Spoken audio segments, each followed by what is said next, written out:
I know it's raining, but I also want to remind the senators that we start at 3 o'clock.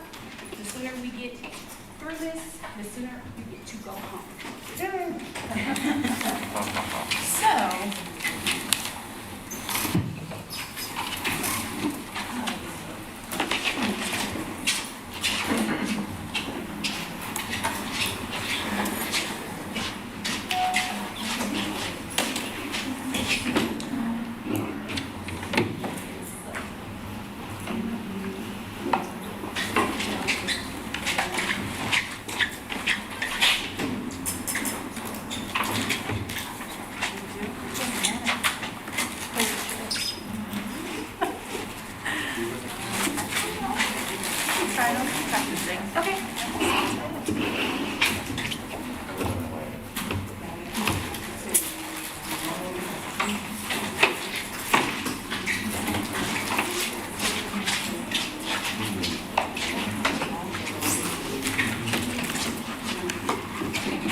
So the meeting has been called to order.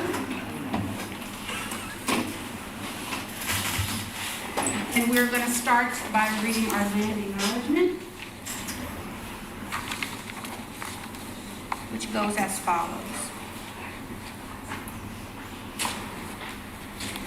Before we begin, we believe it's important to open our meeting by acknowledging the indigenous land that we share. Pasadena City College is a learning community within the indigenous homelands of people who have been known as the Gabrielino Band of Mission Indians of the Shishi-Huanga Village and Quiche Nation. We acknowledge the painful history of genocide and forced removal from this land on which we gather.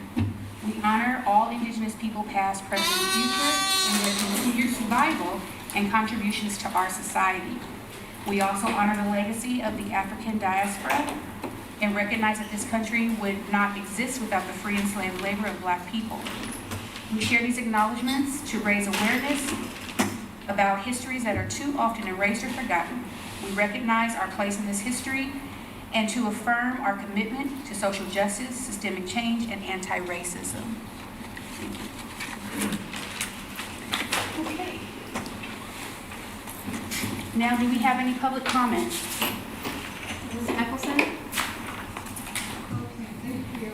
I figured I'd put all my comments in one place rather than interspersed through the meeting. So we just have 2 meetings left this semester, and I'm just shocked at how the semester's flown by.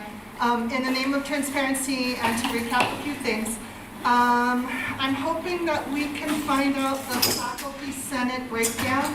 Last week I emailed our VP to know what's the holdup. I know that sometimes HR is the holdup, but I hope today we get that information because who knows how many departments have one more senator than they should or one less, I don't know. So I'm hoping to get that. Also, our website as a Senate, to know who's in what committee and how many spaces there are, if there is a limit. I looked this weekend, and so far I haven't noticed the change. That doesn't mean there isn't one. So I hope we can find that out too. Another concern is the drop-down menu for when faculty requests to join a committee. I tried to do so for the Social Justice Committee, but there was no drop-down menu. And also there's no list of members yet for that committee.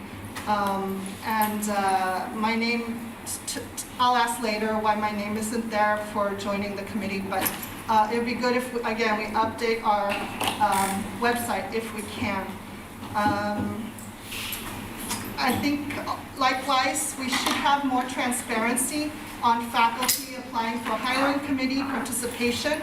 Last week, we had a lot of interest for a committee, hiring committee, but we didn't know who, or I didn't know who they all were.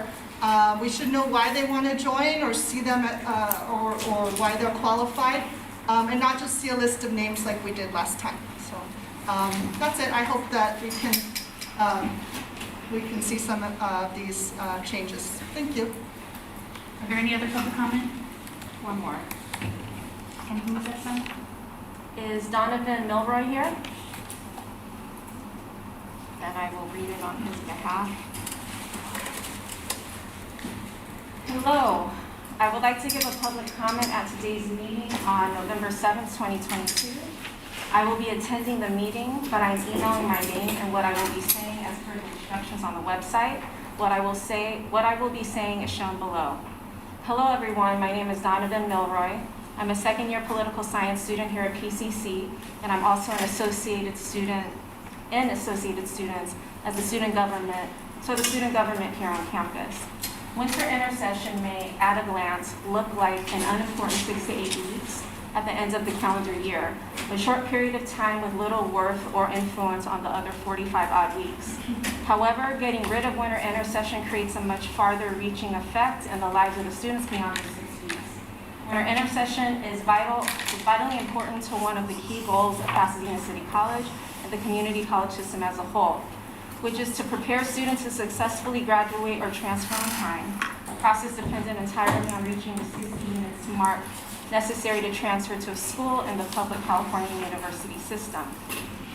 What occurs then to the average student is the choice to be made and what they sacrifice in obtaining these 60 units.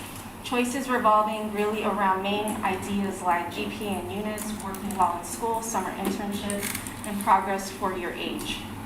I would like to bring a comment from President Lyndon Baines Johnson. Education is the key to opportunity in our society, and the equality of education opportunity must be the birthright of every citizen. I experienced the privilege side of education and inequality. I took multiple AP classes at my high school because that's what was expected, that was the culture, and I had not taken those AP classes in the exams that followed. I would have had to make the choices I talk about today. I would not have been able to work while in school to provide some means of financial assistance to my family. I would not have been able to further my career and interest in law during my summer internship.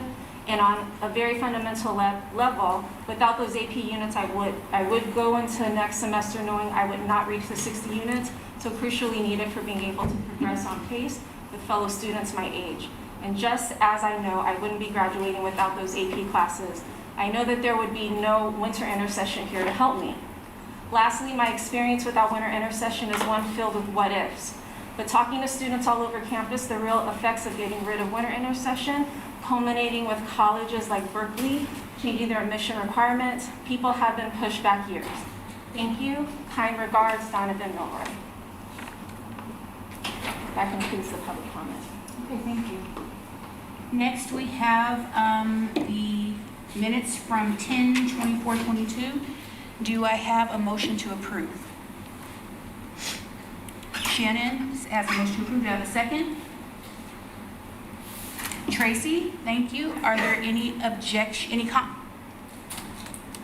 is there any discussion? Okay. If there are no objections, we can approve this by unanimous consent. Are there any objections? Seeing none, this is approved by unanimous consent.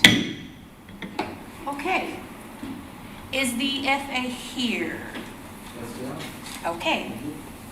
Yeah, just briefly, we continue to negotiate with the district for the next contract. We're still waiting for an official healthcare proposal for adjunct faculty. I think the good news is that the district has stated that they are trying to bring an affordable option, which is what we want as adjunct faculty ultimately. So we think we've made some progress in that sense. We'll continue to negotiate on good terms to get us the best contract possible. Appreciate it. Thank you. Adjunct faculty. I have a quick question. I'm sorry, I apologize for that. Okay. Just one quick question regarding FA. Do we know when the next negotiation meeting is happening? I know on the website for HR, which I know is not you all's responsibility, it's not updated. Yeah, I think we agreed to some dates. I think the next session may be 2 weeks, in 2 weeks' time, approximately. Thank you. Are there any other questions? Jose? Is there any update on the voting on the TFT versus the FA? Because I know we all got emails saying that there were some votes that were being Right. voted about. In terms of the decertification, obviously the time has passed in terms of the election. I know there was a count in terms of the votes. There was some discrepancies with some of the ballots. So I think that process is being sorted out right now, and we are awaiting the official results from that election process. Are there any other questions for Faculty Association? Okay, now, the adjunct faculty. Very short, sorry. These glasses back on. Our main thing that we want to update is that we are working on broadening the committee's base, and we're doing that with the help of this fine institution of Academic Senate to have more members in it. So that is really our top focus right now, is to grow. Thank you. Are there any questions for the adjunct faculty?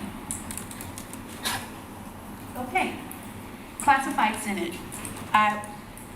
Actually, their president told me that she would not be here. She is out of town, so I don't think we have a report today. Associated Students. Is there anyone from Associated Students? Okay. Management Association.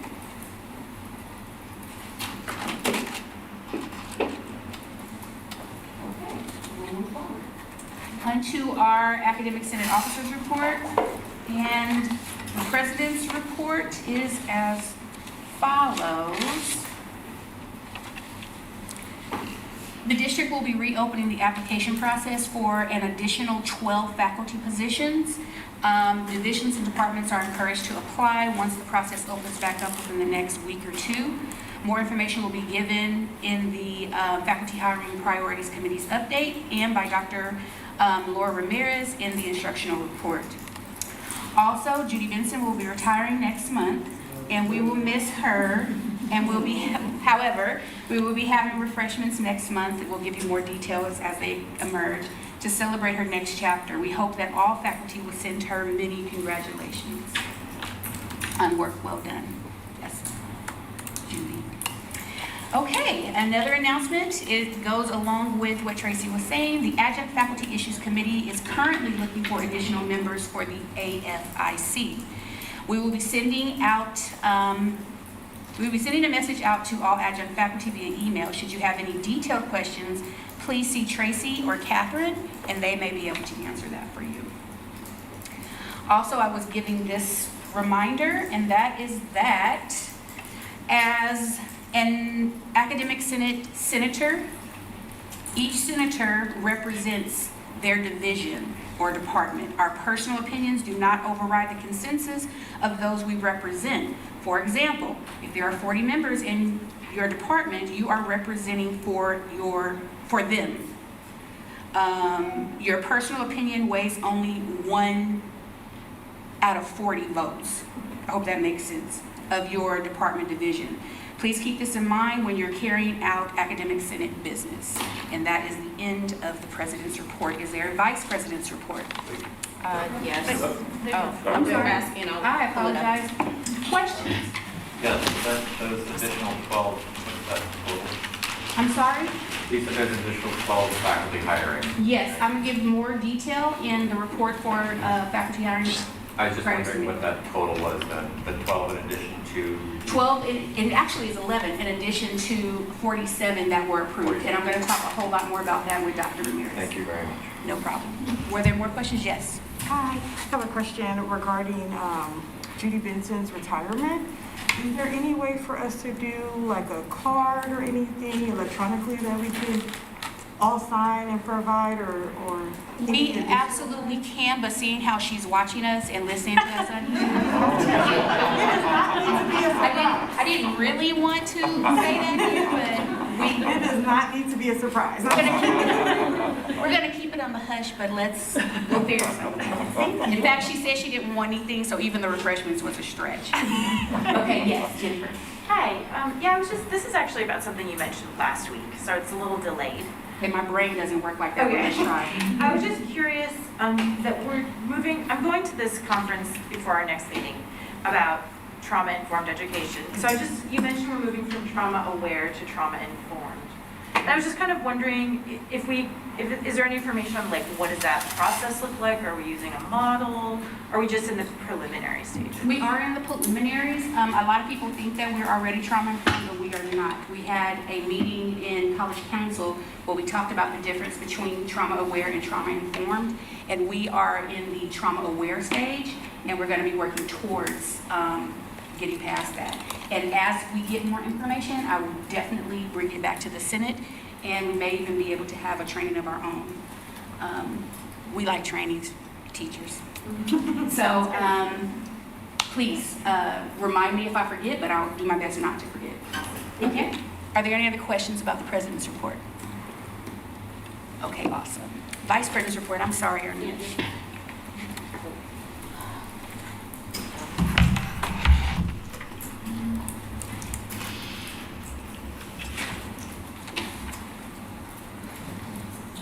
Okay, so just really quick, because there were questions regarding the number of senators. I brought those numbers today based on what I've been given. Give me a second. Just trying to turn on this. Oh, perfect. Okay, so these are the numbers as they were given to me, the breakdown of divisions and the number of faculty, and the questions were regarding how many senators per area. It's supposed to be one senator, and I'll share these with you. I'll send it to Judy and she can share it out with you all. But it's supposed to be one senator per 15. And if it's less than 15, then there's just one, if that makes sense. So, for example, or if it's close to being double the 15, if it's close to 30, there's also an opportunity to have a senator. For example, what is this? The first list, there's 21. So business has one representative and one alternate. And so that's just an example. Health sciences has, let's see.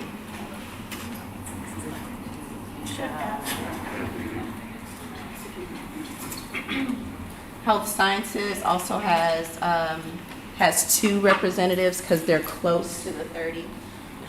Does that make sense? Yes. Okay. So again, I'll have this sent out, and if you'd like, I can put the senators' names on there. I wasn't asked for that. I was just asked for the numbers, but I can provide the names as well. But yeah, that's that. Any questions about that? Yes. Am I calling or you all? I can go. Oh. I think that Tracy and then Catherine. Okay, we may even confer, but it might be the same question. It's a question/comment. In terms of representing adjunct faculty, could we possibly just take the number of currently employed adjunct faculty and then come up with the appropriate 15, 15, 15, and then plug in a number of representation for academic senate? That's not how that works. This is, for adjunct faculty, that is specifically stated in the bylaws how many adjunct faculty members we will have. It was increased from 1 to 5 fairly recently, and I know that the bylaws committee are prepared to start having a discussion about increasing that number. Okay. But as it stands, that's not something that we do. That's something that happens in the Okay. bylaws committee. So, Catherine, yes. Just a minor correction for where it says community education center, the third one down, it should say non-threat division. For community education center? Gotcha. The name change. Okay. So again, this is how it was given to me, but I will make that change. Thank you. Melissa? I have a question over here. Where did you get the numbers from? Because did you get them from HR, or where did you get the list of faculty in each department? Oh, right. I got it from our VPI, Vice President of Instruction, Laura Ramirez. Any other questions? Shannon? Sorry if I missed this. Did you say that you could email these? Yes, to us? ma'am, I Oh, thank will. you so much. Sorry, I missed No that. problem.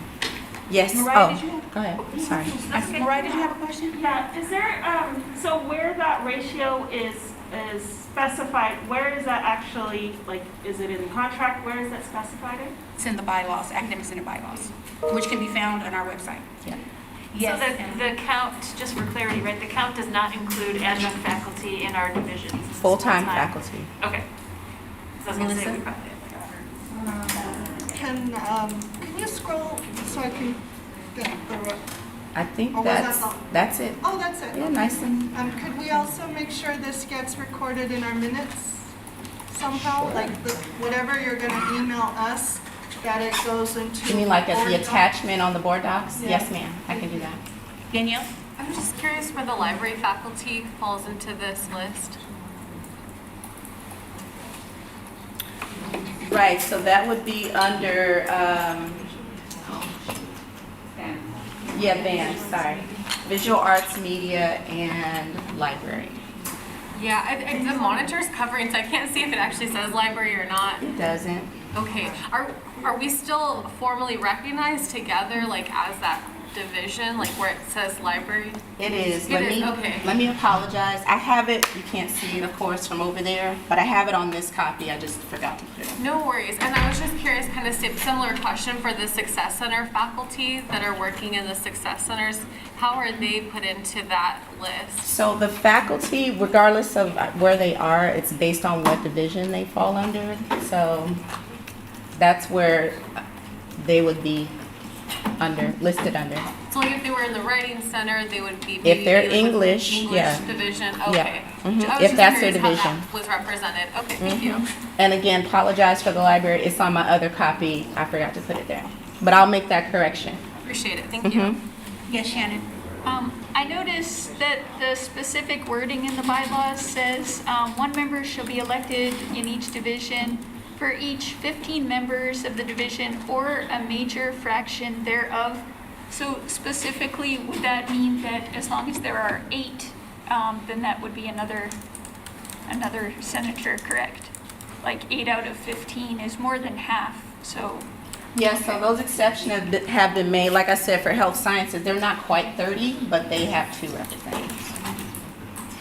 But is it just like an approximation, or is it more specifically, as long as they have 8, they get another one? Yeah, as long as it's going towards, if that makes sense, the 15. Oh, Once you get over the half, you round up. Yeah. Once you get over So it's there. not just one more person. It would be more along the lines of what you're saying. so as long as there are 8, right? Sorry Yes. to be a stickler, I'm Nope. just trying to see if it's up It's to totally someone's fine. judgment. More than or- half, yeah. Okay, cool, thank you. Okay, I have Bevel and then Carmen, and I'll take you after that one. Yes, thank you. I also want to reiterate the Point of order, concern. Madam President, can we keep the side conversations down? The Vice President has the floor. Yes, I want to reiterate the concern for adjunct faculty about representation in the Senate.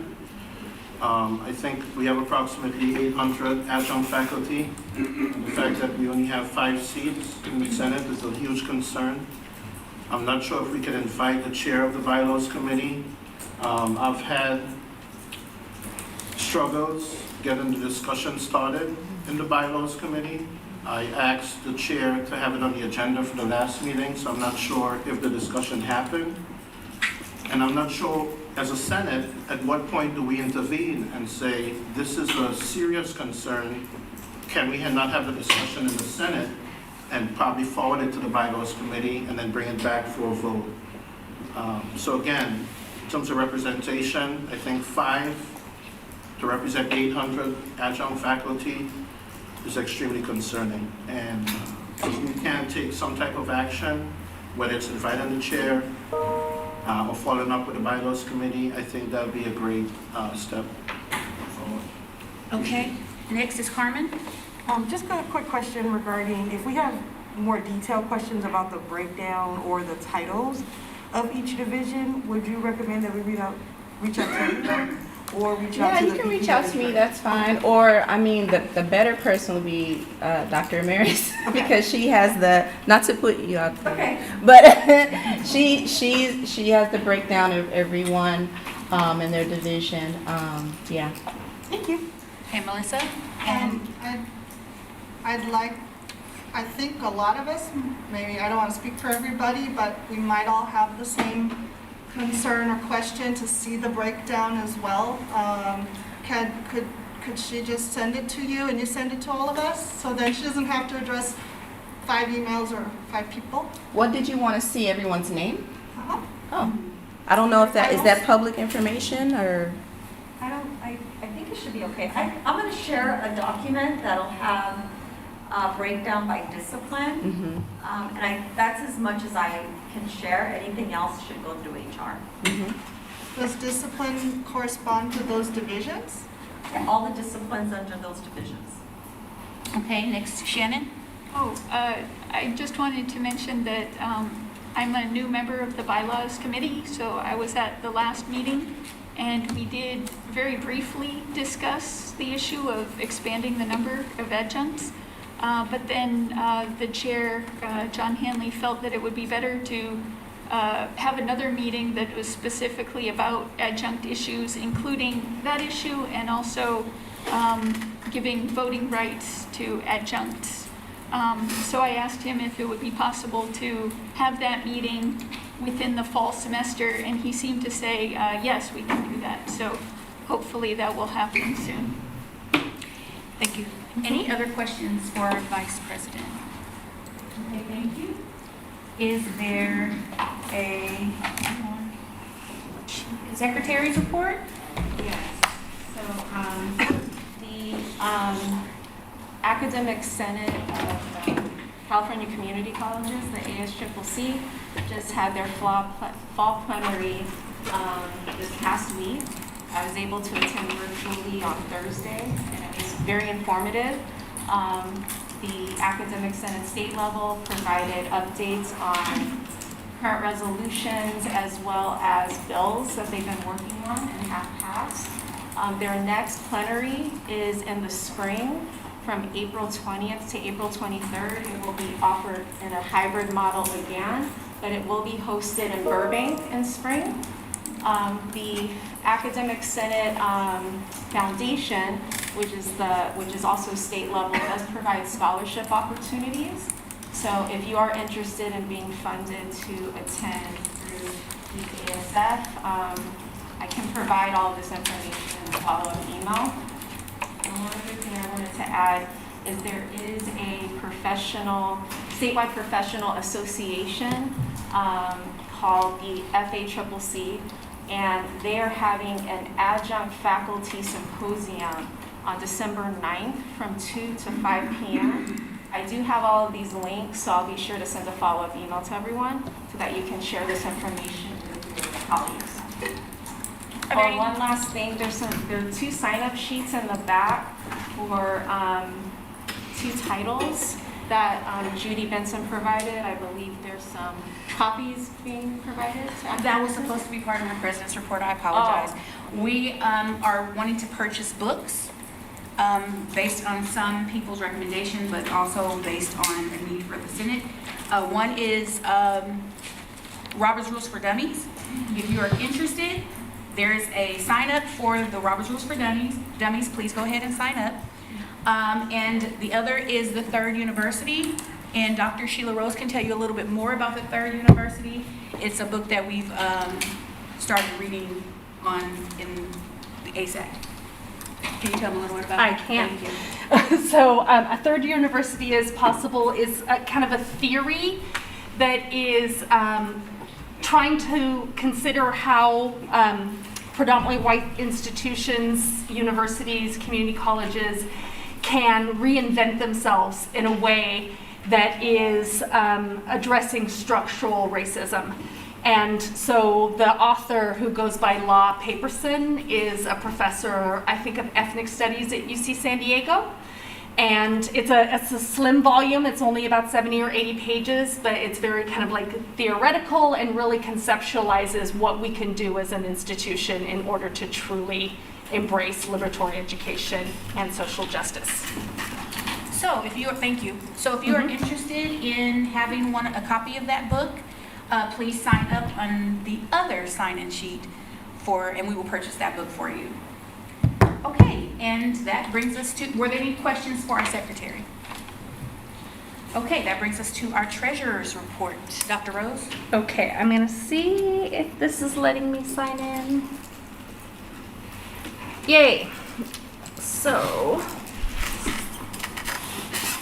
just our balances as we always share at our meetings, and you can see there's been very little movement in and out of our accounts. So we have an increase in our business savings account of 82 cents, a decrease of 9 cents in our checking account for an overall increase of 73 cents for a total balance of $20,272.55. And I'll just leave that up there for a minute if anyone likes to include the specifics in their notes. Thank you. I may have. Sorry. Alrighty. Are there any questions for our treasurer? Okay, so, sorry, that's okay. While our next Candace Jones comes to talk to us about COVID protocol updates, I'm going to pull up people's slides. Please. Just to your side. Good afternoon, everyone. I promised to come back to collect some feedback from you all. The district, so first let me thank, I received actually a few responses in email, so it was really helpful to kind of collate those pieces, so thank you if you were able to do that in advance.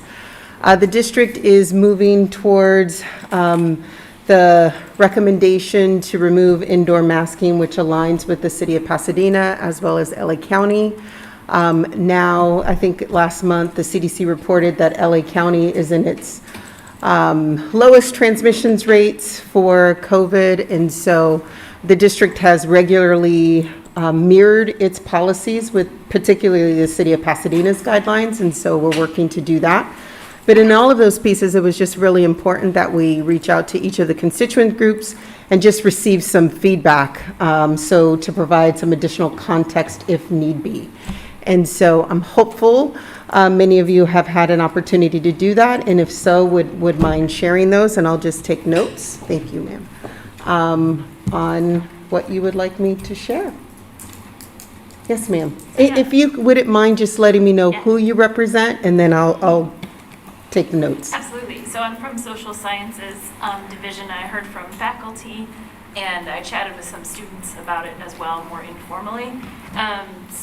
Faculty reported looking forward to not teaching in masks, right? Kind of speaking to clarity of expression and speaking to students not being able to tell when they're joking because you can't see the whole face. Anyway, that was a kind of interesting email that one of my colleagues sent. And then a student wondered, would it be this semester or would it be next semester, because they enrolled thinking that it would be masked until the end of the semester, so they might not have taken an in-person class if that wasn't the case. So that's a little bit more anecdotal. That was like a kind of office hours conversation, but I figured it was pertinent since we're talking about it. And yeah, I think maybe 4 or so faculty of our 50 looked forward to not teaching in masks. And then I just wanted to share the student comment about enrolling in a class with that as the expectation and being worried about a change mid-semester. Okay, thank you. Thank you. Yeah, we did a survey in natural sciences, and we got 63% of the faculty want to align with the city of Pasadena. 36% said they would not like to align with the city of Pasadena. And we had 4 people write lengthy letters with concern about taking their masks off and wanting to have a little more control in their classrooms. Thank you, sir. So we've got a couple of different opinions, right? When I interviewed some of our faculty,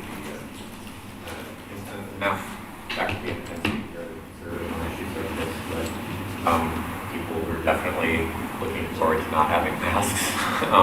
But that having been said, they would, there's a feeling that it needs to be the transmission rates. It's all well and good to follow along in Pasadena, but you need to have good intel on what is currently happening, and that it should be easy to reinstate these should that be the wise thing to do. There shouldn't be a giant thing happening.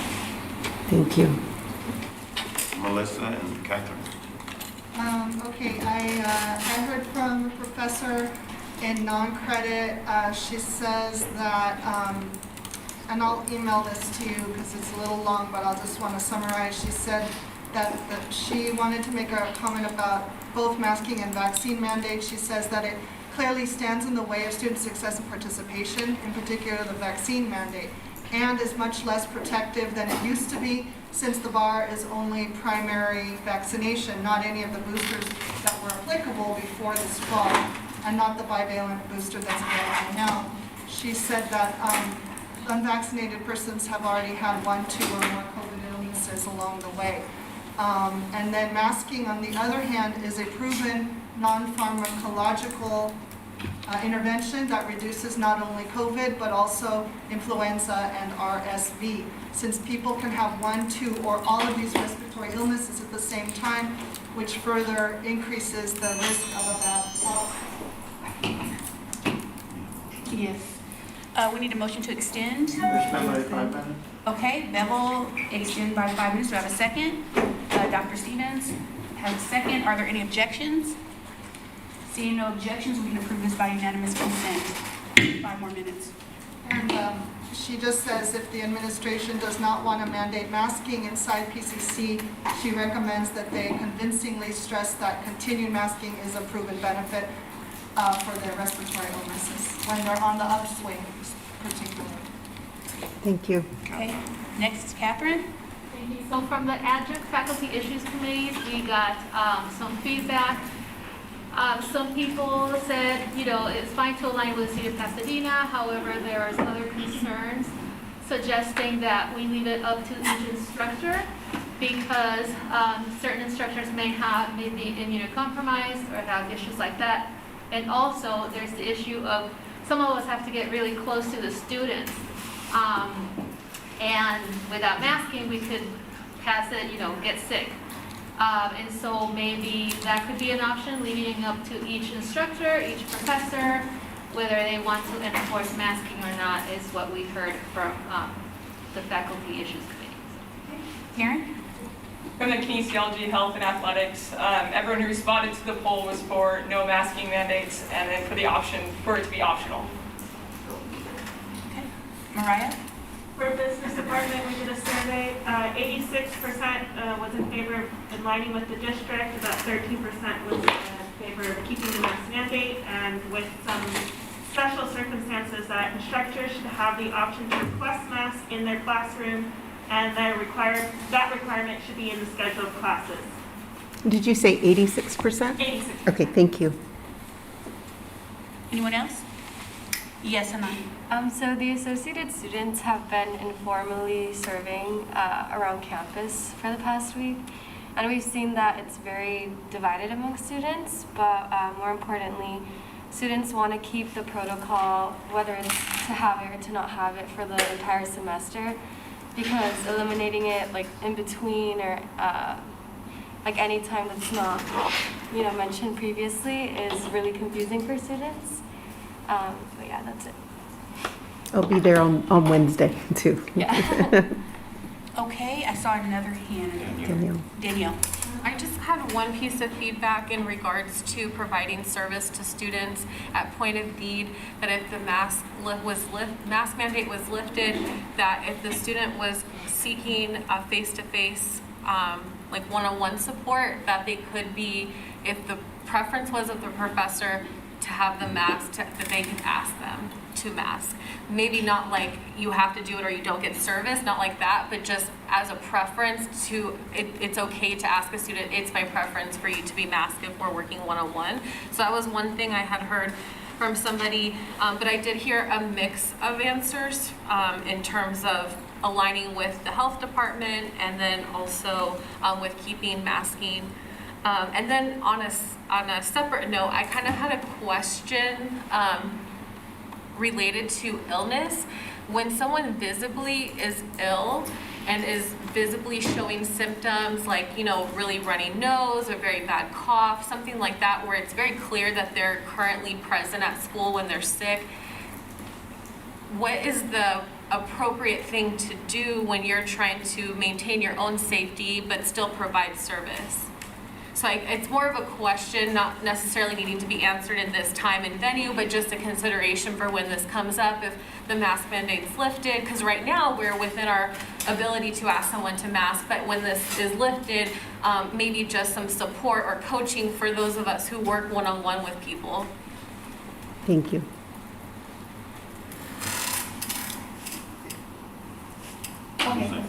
So I want to bring up something that I spoke about last time. I guess I'm representing the Math Success Center, which I guess is part of math.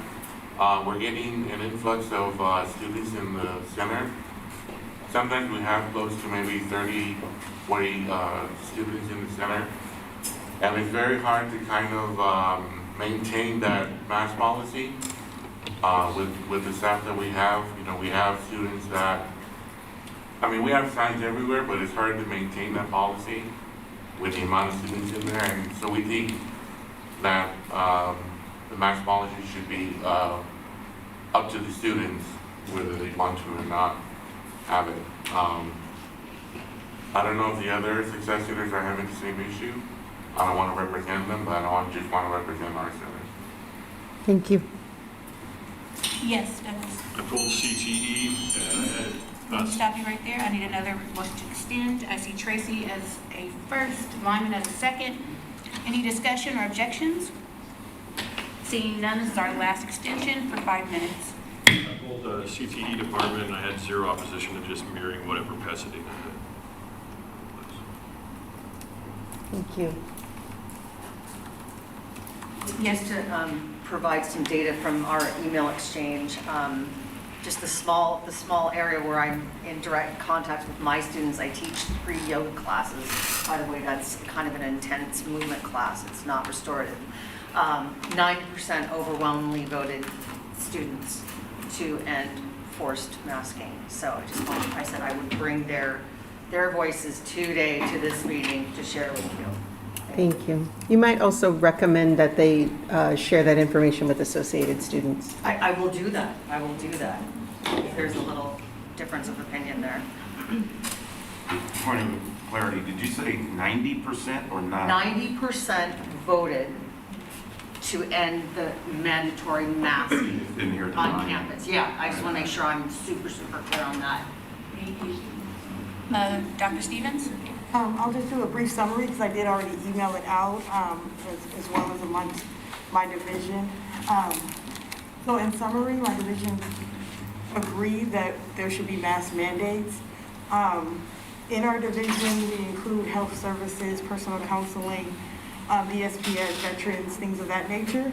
And in those environments, we see a lot of different students and people that maybe are not students yet. So vaccine mandates and other tracking devices that we use for people in classroom settings do not always apply to the students that we encounter in those different spaces. So if we are exposed to somebody, there is no way to track it at times. In addition, it was shared that a lot of people are concerned regarding the season that we're in, since we're in the flu and the, I hope I get it right, RSV, there we go. Symptom times right now, and that they all agree that the mandate should stay in through the fall semester. That's what the summary, but you already know. Thank you. Anyone else? I just have a question. Is there a proposal or you're just seeking information right now? The proposal is that the district continue to align with the City of Pasadena Is there guidelines. timing on the proposal? I guess was the clarity, like when that would take effect per se? The thought process was next week, Oh. after we talk with the board on Wednesday. Wow.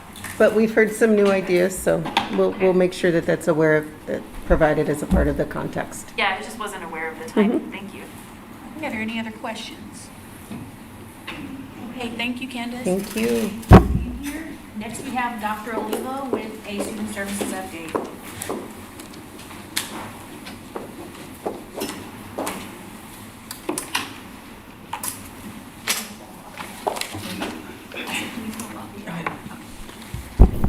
Hi, everyone. Our first ever college event with Chief Andy Salas of the Quiche Nation has been moved to Westerbeck Hall instead of the Jameson Amphitheater due to potential construction noise. Please make sure that you can attend and share with your students, and this is in honor of Native American Heritage Month.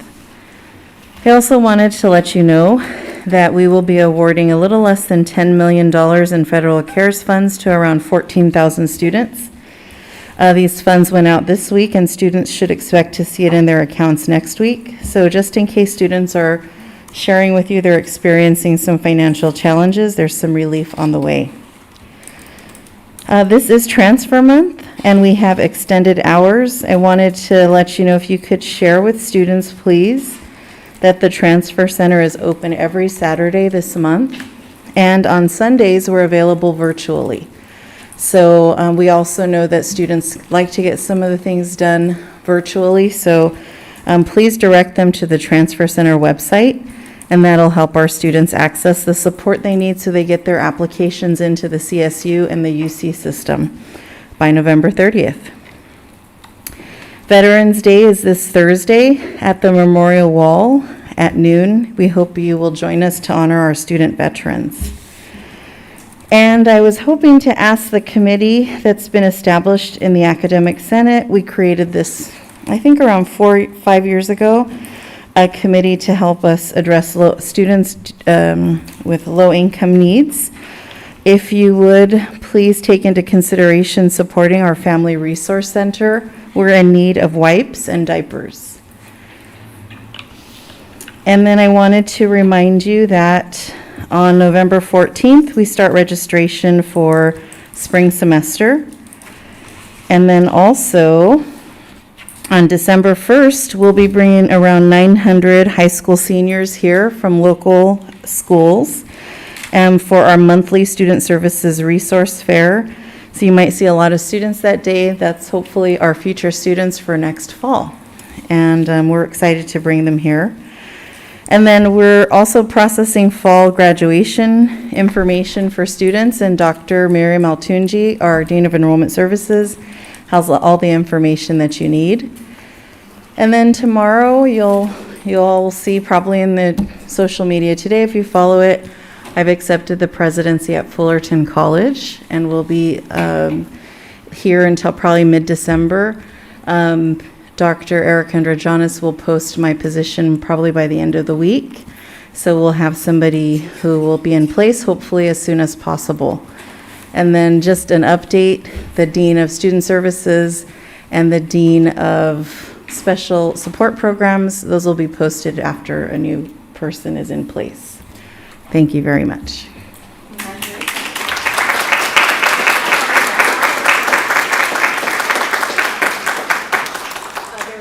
There's a question. Yes, Melissa, and then Bevel. Hi, Melissa. Congratulations. Thank you, Melissa. Question about the high school seniors coming for the resource center. Yeah. Will they be visiting the non-credit division of the CEC? You know, we host that in the mirror pools area. So if y'all want to have a table here, we have plenty of tables for you. And you know, we have it in both of the walkways and by the mirror pools. We have a DJ, we have free lunch. This month we'll be in and out because we're trying to make it really festive and fun for the high school seniors. So join us. Okay, Bevel? Yeah, I just wanted to congratulate Dr. Oliva. Thank you. On her appointment. Ever since I've been here at PCC, you've always been super supportive. I already see you as a role model on the campus, and I know Fullerton is going to benefit tremendously from your leadership. So I just want to thank you for everything that you've done for us here at PCC since you've been here, and best of luck to you in the future. Thank you so much. Thank you. Okay, thank you, Doctor. Thanks. I'm sorry that's not over.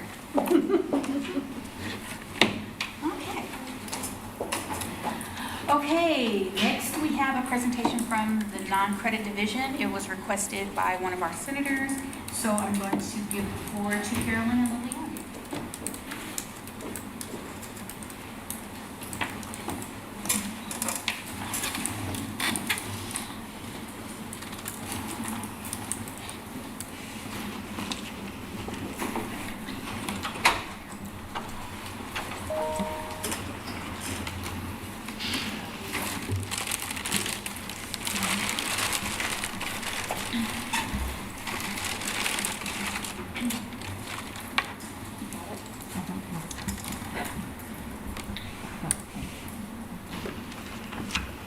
Hi, thank you so much for inviting us, Academic Senate.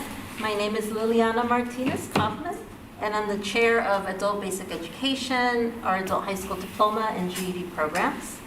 And I'm Carolyn Corey, and I'm the chair for our non-credit ESL and vocational ESL programs. We have a third chair who could not be here today, but helped put together our presentation. That's Mariella. So we wanted just to start with some basic information about the non-credit division. We are a division at PCC with multiple different departments. We have over 30 different career development and college prep or CDCP certificate programs in 4 different areas. So the first is adult and secondary education. That's our adult high school, adult basic ed, and GED. Another area for CDCP funding is workplace readiness. We also have our non-credit CTE department, which has a variety of different short-term certificate programs. And then we have non-credit ESL and vocational ESL, which include a variety of certificate programs, including a Path to Citizenship certificate program, which includes a course in U.S. culture and social change and a course in citizenship preparation. And all of these CDCP certificate programs and courses, we are funded from the state of California at the same rate as credit classes. We also meet community needs. We offer learning opportunities from ages 0 to 100. We offer parent education, older adults, and classes for adults with disabilities.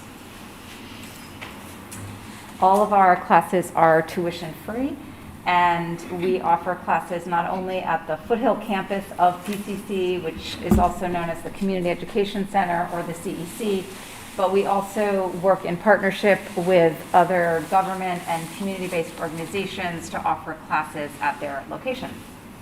And we're also at PCC Northwest. We offer relevant, rigorous, and structured learning opportunities. We follow the same curriculum process as credit classes. We have highly skilled and industry experienced faculty. And we offer classes in a number of different modalities, including in-person, hybrid, and online. And non-credit students complete classwork, including projects, presentations, as well as homework assignments. Students submit their assignments, which are then evaluated by faculty, and students are provided feedback. And we do assess and report SLOs. We've expanded our community involvement, and we have a new billboard which features our former student Ingrid Flores, which is on Foothill Boulevard across from our campus. We've hosted a number of different virtual information sessions for community groups and potential students.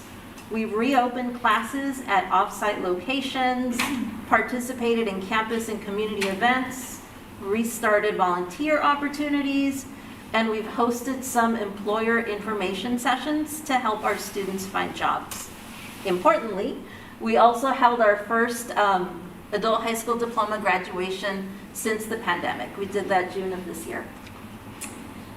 So all of our outreach into the community and all of this effort has led to a rapid increase in our enrollment since last fall. So we not only have seen an increase in the total number of students that have enrolled in non-credit classes, but also in the number of enrollments per student. So most of our students take at least 2 classes. And this has led to us being able to offer, or needing to offer, more sections of our classes. In ESL, we had to add 6 sections just in the second 8 weeks than we had originally planned because all of our classes, our level classes were full. So how did we increase our enrollment? Like I mentioned, community outreach. We've expanded our class offerings. We offer day classes, evening classes, classes in different online modalities, and we've opened up our classes again in our community, different community centers. We've also updated our curriculum. All of our curriculum, most all of it has been updated. And we actually returned to, we used to have a Saturday program, which we did not have during the pandemic. So this fall, we've reinstated our Saturday classes, both online and in person. One of the things that we did last spring was we did a survey of our non-credit students. We got 1,200 responses, and that was really... Need a motion. Motion to extend, I saw Melissa's hand first. Is there a second? Shannon, are there any objections or discussion? Seeing none, we have another 5 minutes. Thank you. So this survey of 1,200 students was really informative for us in terms of finding out what programs students, classes and programs they were interested in taking, what days and times worked for them, and what modalities they were interested in taking. We also were able to remove some barriers to enrollment, such as not requiring ad codes when our classes were not full. We've also offered some new classes in our adult high school diploma program, in our ESL program, and also our DSPS work readiness programs. And some new classes in parent ed. And we, as we said, we've updated all of our classes through the curriculum process. And this is how you can contact us. Dean Suarez was not able to be here today, but he's happy to answer any questions that anyone has, as will the 3 faculty chairs and our lead counselor Brian Pangan.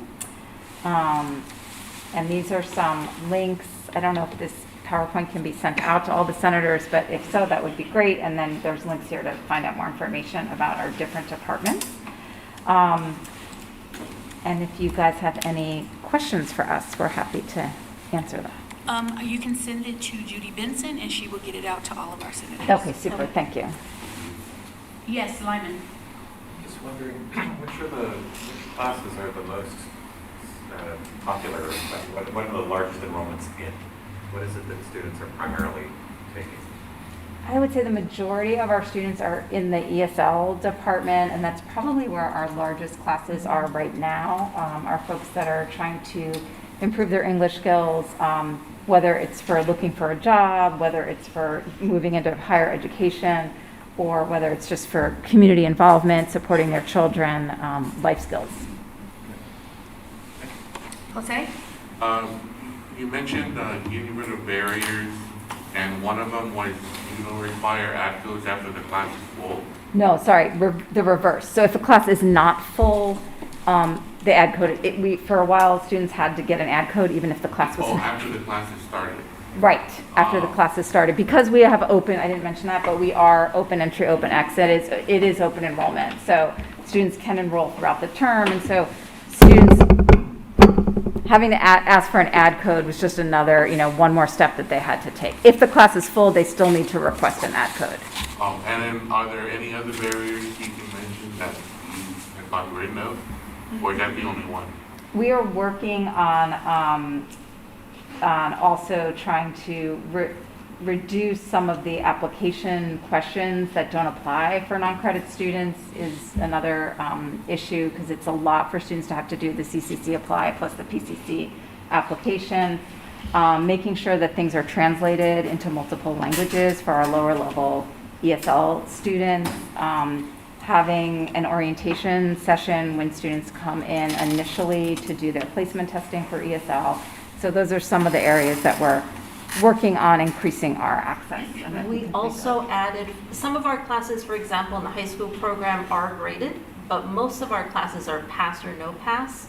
So we included an SP grade to highlight more asset-based language, meaning that the student has made satisfactory progress, but maybe is not yet ready to move on to the next level.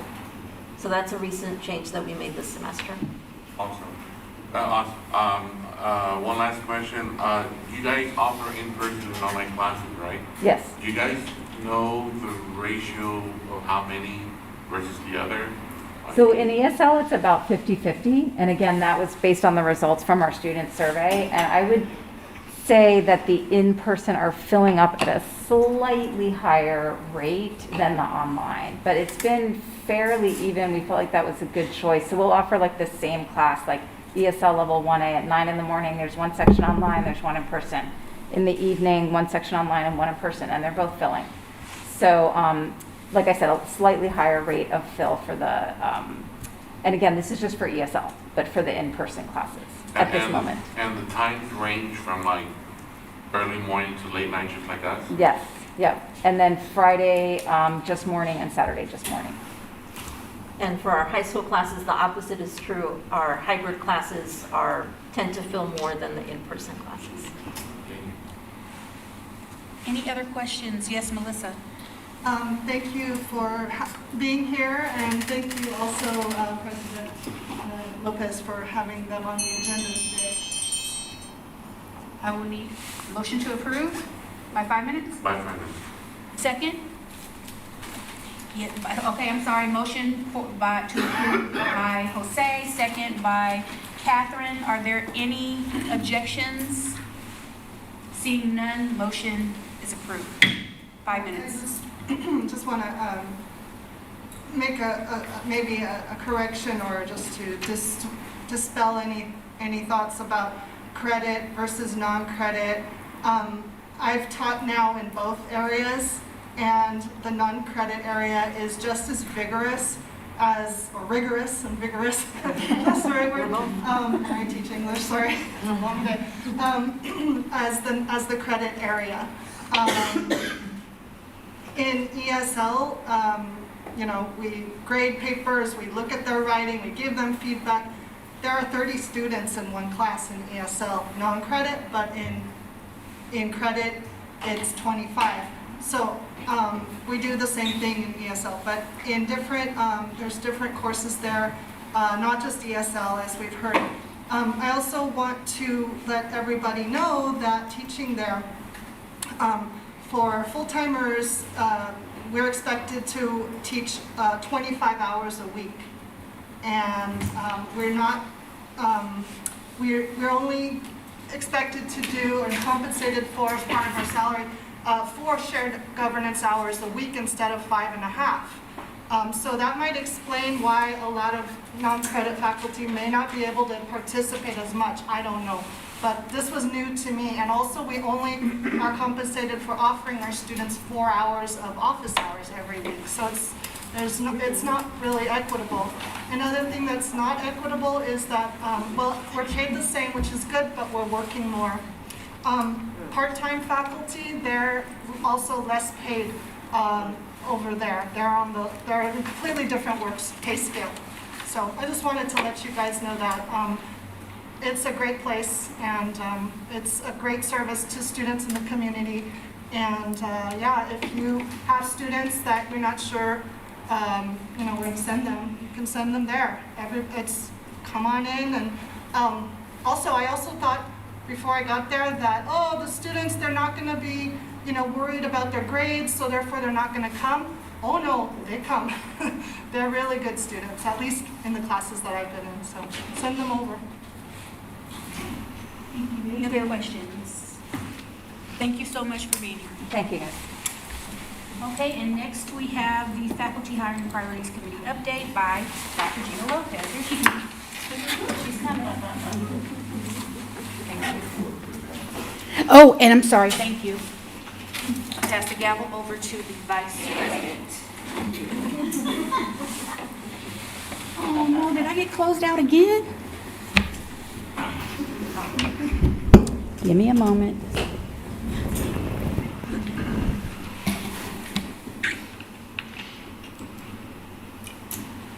Oh, I did. Yeah, okay. Okay, so what I want to share with the Senate today, I usually don't need a mic, is information from the faculty. I don't even need this one. I'll use this one. Faculty Hiring Priorities Committee, which I am the chair of. We met a few times to go over the applications. We received 64 applications for a possible 58 positions. Of the 58 that I'll go over this slow. Of the 58 that we submitted for approval, 47 were approved, which is why we're going to do another round for the additional 11. I will go over this very slowly, but there's certain things that I'm not going to answer. I'm going to wait for Dr. Ramirez to answer. For example, the 50% law, some things were said no to because of the 50% law. She's going to explain the 50% law. So let me go over this very slowly. We got a lot of yeses. EOP&S, this one right here, is EOP&S funded.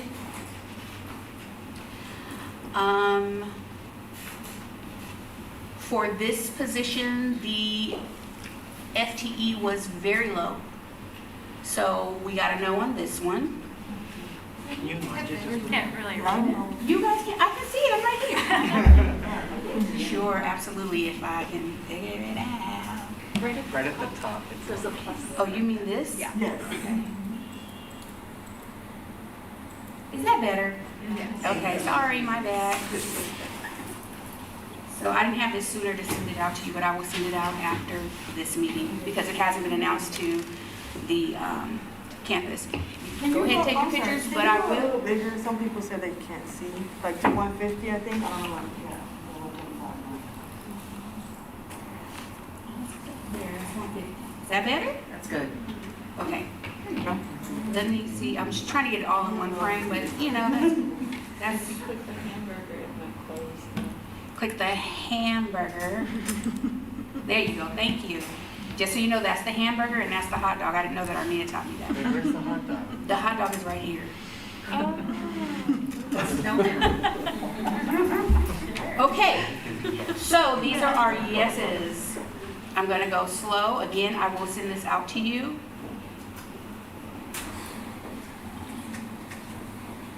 I think 47 out of 58 is not too shabby, and we're gonna do another round.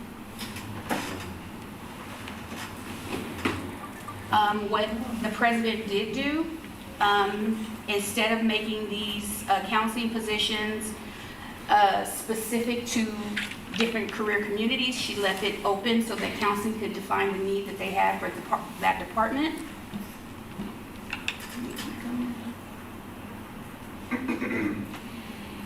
This will be another discussion that we will be having in Academic Senate because this OER position will go to an instructional faculty person because it can't go to a librarian because of the 50% law, which Dr. Ramirez will talk about. But we need to have the discussion in here about where we think it might belong within the divisions. Let me keep going.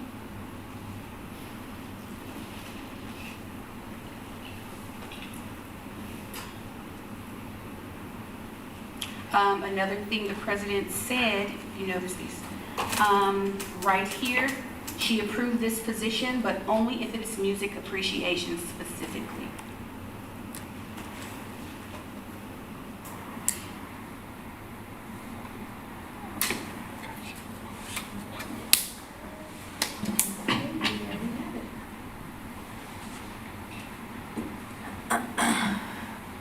Are there? Yes, Lyman. So of the ones so far that have been approved, what's the breakdown between growth and replacement? I haven't done that math, but I can and send it out to you. I haven't counted them. If you send that, I mean, I can count myself. I'll send it out, you can count yourself. I didn't want to prove. Okay, Melissa. Is this document on board docs anywhere so we could see it? It is not, which is why I'm going to email it out to you. In fact, no announcements have been made. The president didn't even send it to the faculty because she wanted to make sure that we were. 5 minutes. Wanted to make sure that we were, go ahead. I need a motion to extend. Thank you, Carmen. A second. Margaret. Okay, 5 minutes. 5 minutes? Okay. Motion approved. Is there, we have to. Any discussion, anybody debate, anybody disapprove? Any objections? Any objections? Okay. Motion approved. 5 minutes. Melissa, you were saying, sorry. I think you were saying. I forgot what I was saying. Okay. The president didn't even announce the. Oh, thank you. The president didn't announce it to everyone because she was waiting for the Senate to get the information first, and then it'll be sent out to the rest of the campus. But I will send this specific document out to the senators. Yes, Anna. This is the reconciled list, like you and whatever she you guys and whatever she wanted. This is like y'all. Yes. Okay, cool. I wasn't sure if this was the you all or the final. Cool. This, well, she said no to some of our stuff, but this was our list in our ranking order. Yes. And she said yes and no to. Got it. Okay. Thank you. I'm sorry, Karen. I know my glasses are falling off. Go ahead. I was just wondering if you knew why nutrition wasn't getting hired. I'm gonna let Dr. Ramirez talk about that. It says here AB 2, well, the president did explain it some, but I think Dr. Ramirez will explain it better than I will. Okay. So ask her when she gets up here. Thank you. Anyone else? Okay, and with that, I think Dr. Ramirez is next. Yes, Dr. Ramirez. Nice segue. Did you hear it? Mine's up, yeah. Okay, good. I'm gonna use this too. Okay, that's good. I'm gonna reclaim the gavel. Okay, so I wanted to just do a little follow-up on the faculty hiring process and also talk about a little bit on the FON and the 50% law. So last time I was here, I talked a little bit about the FON and I shared how that number comes up, right? So one of the reasons why we have a faculty obligation number is because the state of California passed law that says colleges should work towards getting more full-time faculty than part-time faculty, right? They don't want colleges to run solely on part-time faculty, and so we're continuously trying to get to this ratio. And so the Chancellor's Office tells us this is how many full-time faculty you need every year in the fall, so we need to make sure we're keeping up with that number. And it's written in Ed Code, so I talked a little bit about that last time. And we have two, they look at the number twice, one which is at our advanced and our P2. So we need to tell the Chancellor's Office, this is how many FTS we think we're going to generate for the year. They come up with the FON. Then we get the actual numbers and they say, okay, this is your final number, and we go with the lower of the two. So, I'm sorry for interrupting, but our senators asked if we could tell them what those acronyms in FTS. Oh, full-time equivalent student. So our FTS is our full-time equivalent student. So for every 525 hours of a student engaged in an instructional classroom, we get one FTS. That's how we're funded. So when we talked about the FON and the 50% law, that's one of the things that the president uses as well to identify which positions we want to move forward with. So the faculty obligation number, there are certain rules on which faculty we can count, okay? So the 50% law, before I get ahead, the 50% law says that a college has to spend half of its budget, its approved budget, on instruction. That means instructional hours. Certain things are accounted for the faculty obligation number, certain positions are accounted for the 50% law, some are only counted in one or the other. So for the faculty obligation number, all our full-time faculty count towards that number as well as the 50% law. Our non-instructional faculty, those count towards the FON, but they do not count towards 50%. So the funds that we use to support counseling and library are not counted as part of that 50% obligation that we have to meet. And our college is very, very close. We're like barely above 50% on that margin. So if that happens, we get audited, we can get fined. There's a lot of implications for that for the institution. Non-credit faculty do not count towards the FON, but they do count towards the 50% law. Non-credit counselors count for the FON, not for the 50% law. Tenure track, if they're grant funded, any tenure track position, it doesn't matter where the funding comes from, that is okay for the FON, but not for the 50% law. Tenure track, non-tenure track grant funded doesn't count for either. Full-time faculty overload does not count for the FON. It does count for the 50% law. Faculty reassigned time, it counts towards the FON because we know those faculty eventually will come back to the classroom. They do not count for the 50% law. Sabbaticals and leaves, they do not count towards the FON. Again, they do count towards the 50%. And late retirements, we can count them in that year for the FON, but then the next year we have to replace them. And that's one of the reasons why we have such a big number this year for hiring faculty. And I'll send this out to everybody. So when we're trying to make decisions about which faculty to hire, if you look on the list where we have, for example, number 13, EOPS is funded, that position was approved because our counselors, while they count for the FON, if they're funded through the general fund, we can't count them through to the 50% law. But funding that is not general fund, categorical dollars, we don't have to worry about that because that's not incorporated into 50% calculation. Does that make sense to everybody? No? I'll say one more time. Okay, so money that we get, like categorical dollars, like EOPS, for example, or MESA, those dollars are not included in our general fund. So if we're funding non-instructional positions there, they don't count against us in the 50% law. So that's a strategy that we've used in, for example, the EOPS position. Yes? So the 50% is just the general fund? Yes. 50% of the general fund must be dedicated to it. Yes. That includes salaries for full-time faculty, benefits, some of the ancillary services, but it's supposed to be on instruction. Okay. And you said we're very close, we're right at the 50%? So We're just right above it, yes. So that means to say we spend a lot of money on Things outside of the that are not instructional? Right. Is that Just a minute, Deb. Okay. Helena, We can't count. Motion to. 5 minutes. Second, Danielle, are there any objections? Seeing no objections, 5 additional minutes. Sorry, Jeff. Go ahead. Okay, any other questions on this chart? So, yes. Sorry, because we're gonna have to explain it to our department. So, non-instructional, that 50% comes out of 50% of the entire campus budget? The general fund. The general. Not grants, not categorical dollars. That's separate. Got it. So how was the decision made to then take a request of this, I think there were 6, actually probably 7 counselors, excluding EOPS because it's a different fund, to cut that down because of that other 50%? So I'm just curious, like, why was it that number? So that number was because a lot of those counselors were replacements.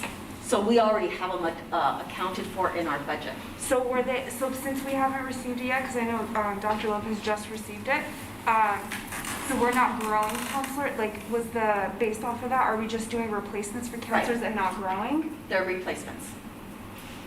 The one that is additional, I believe, is the EOP&S, and that's because the funds are coming from EOP&S. Yeah, that makes sense. Yes. So, And DSPS. and DSPS, okay. And then were there so I guess when we get the list to determine how many replacement versus growth overall? Okay. The other thing that's important to note is that when we look at the budget, we're looking at the budget for this year. And some of the replacements may have been because people requested positions where people retired or left maybe 2 years ago or 3 years ago. So in that sense, it's not necessarily a true replacement for the college. It might be a replacement for that discipline, but college-wide, we may have replaced that with a position in another discipline. Does that make sense? So not necessarily within us. So we've Right. lost like several counselors in the last few years, so it's not necessarily. It's not necessarily one-to-one. Right. I had a similar follow-up question about non-instructional, particularly relating to the library. And I'm hearing that it's not a one-to-one replacement, but for our situation, we had one librarian who left the college just recently in July, and that replacement isn't being offered. And I hear that there's the OER option of it going somewhere else that may come up later, but then there was another position that was there too that didn't get approved.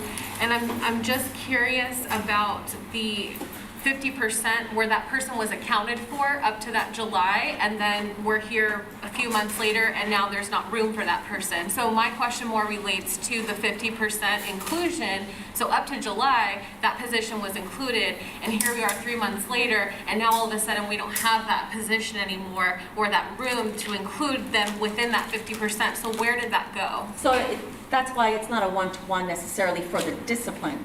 We're actually hiring a lot of growth positions. So it may like go somewhere else? Yes. So maybe another area in another discipline, not just sticking in non-instructional, but that could Right. move to another subject area. Got it, okay. So then how is it that counseling can grow?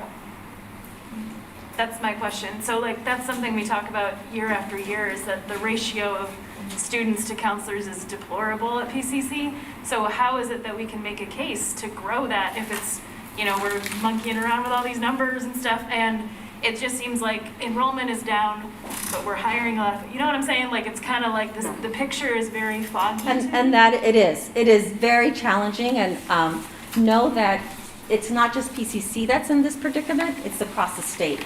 Because the faculty obligation number, that whole fund thing, that's legislated, right? We really don't have a lot of control over that. If we don't meet the fund, we have to pay a fine. So we pay a fine of over $70,000 for every position we don't meet.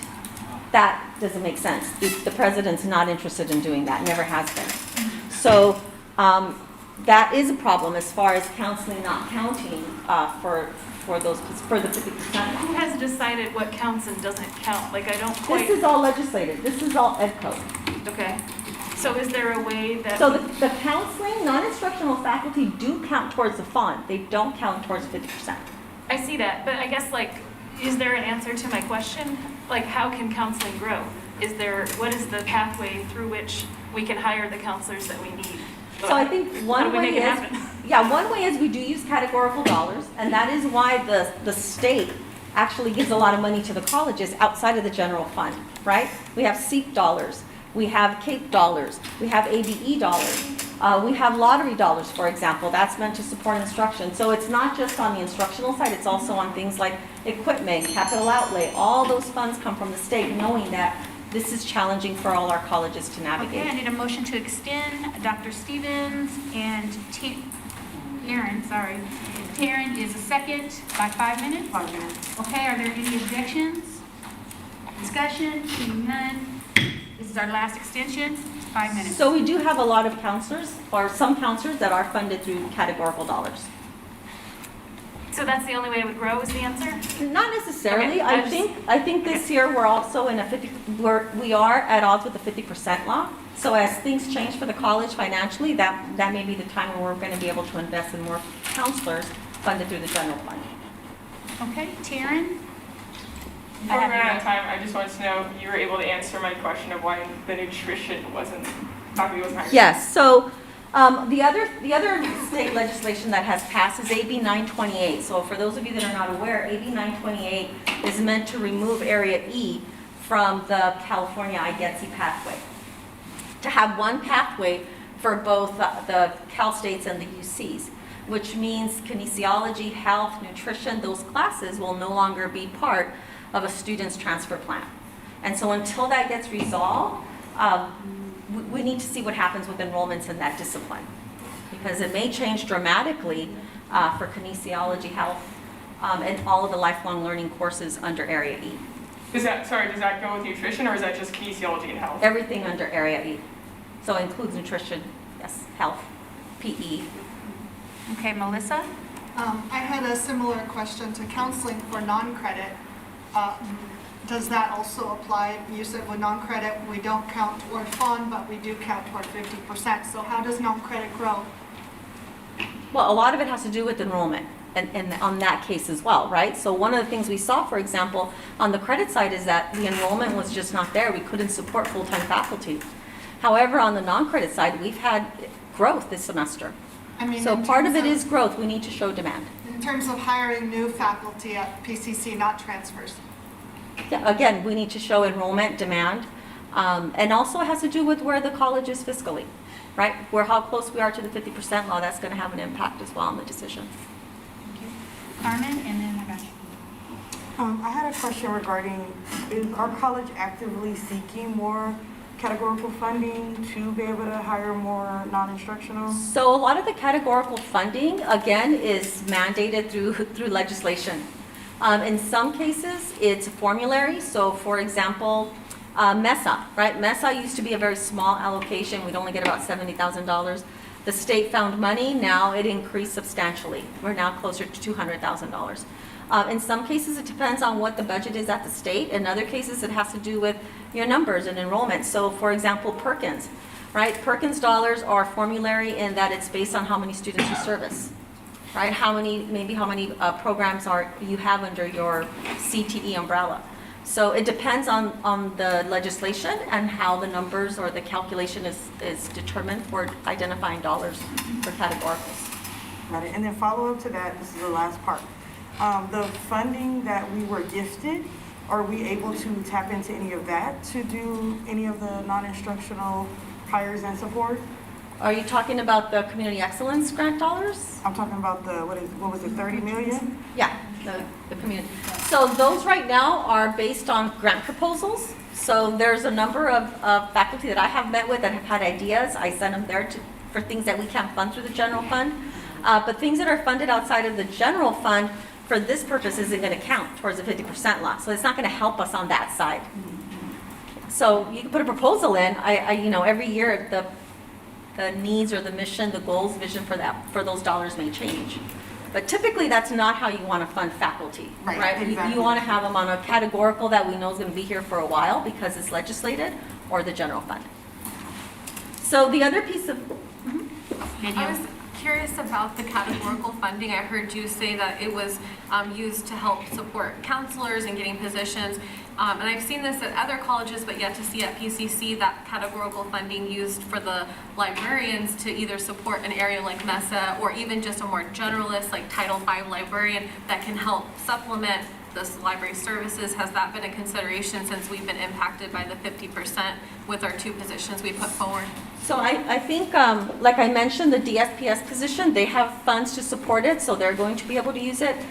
SEEP dollars can be used for non-instructional positions as well, and I believe we have a proposal process for those. So that's one way that maybe can support the work that's being done with those funds. So I can't say absolutely yes because it's not solely my decision. There's usually some kind of a process for being able to tap into that. There's also the rules and regs behind those dollars, right? So many times we're given, you can only use these dollars for certain purposes. Okay, and we are out of extensions, so thank you, Dr. Ramirez. If you have any additional questions, you can email Dr. Ramirez directly, but we are out of time for this item. So thank you again, Dr. Ramirez. I'm going to send this to you. Okay, please. Point of information, point of order. I have a point of order. If we want to extend time, we can suspend the rule, right, by a majority. This standing rule of no more extensions. Not for our bylaws, but for our norms. Or Robert, yeah, our standing rules. Yeah, not for our bylaws. If our bylaws say we can only have 2 extensions, then that's all we can have. We're not allowed to suspend that rule. Okay, so next up, we have a report from our Adjunct Faculty Issues Committee. Actually, it's not a report, it's supposed just to be, if there were additional questions from our presentations from our last meeting, that if we ran out of time, we had 2 extensions, and you wanted to make sure that everybody had the ability to ask us questions, so we could open up the floor. Okay, Dr. Stevens. So I have a question though, but it's not about the new topic. I was trying to ask a question before, not to Dr. Ramirez, but to our board. I was just a little confused on, was your time and Dr. Ramirez's time blended together? No. Separate, that's all I want to make sure. Thank you so much. Okay. Are there any questions? There were several before, but are there any questions for our Adjunct Faculty Issues Committee?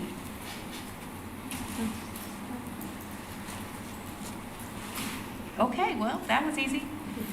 We'll move on then. Should you have questions that you didn't want to ask here, you can send it to our chairs, our co-chairs, Tracy and Catherine. And now we have our Social Justice Committee with Lindsay Ruiz, and Armia Walker. Give me a second, I have to pull up the presentation.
I got it.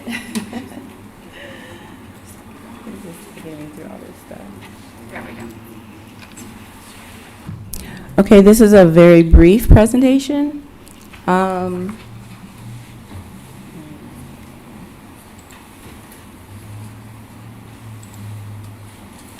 So when we presented, I believe it was last week? 2 weeks ago. 2 weeks ago? Exactly. Last Senate meeting, we talked about what the Social Justice Committee was working on. One of our main goals is our anti-racist policy for Pasadena City College, which we are hoping to derive from the anti-racist resolution that we worked on. So, just really quick, where we are in that process. We're asking different questions, collaborating with different members on campus on how to operationalize and make these, bring this goal into fruition. We're looking at the different ways that we can support PCC's mission, values, and goals, which outlines the goal of creating or acknowledging having something in place to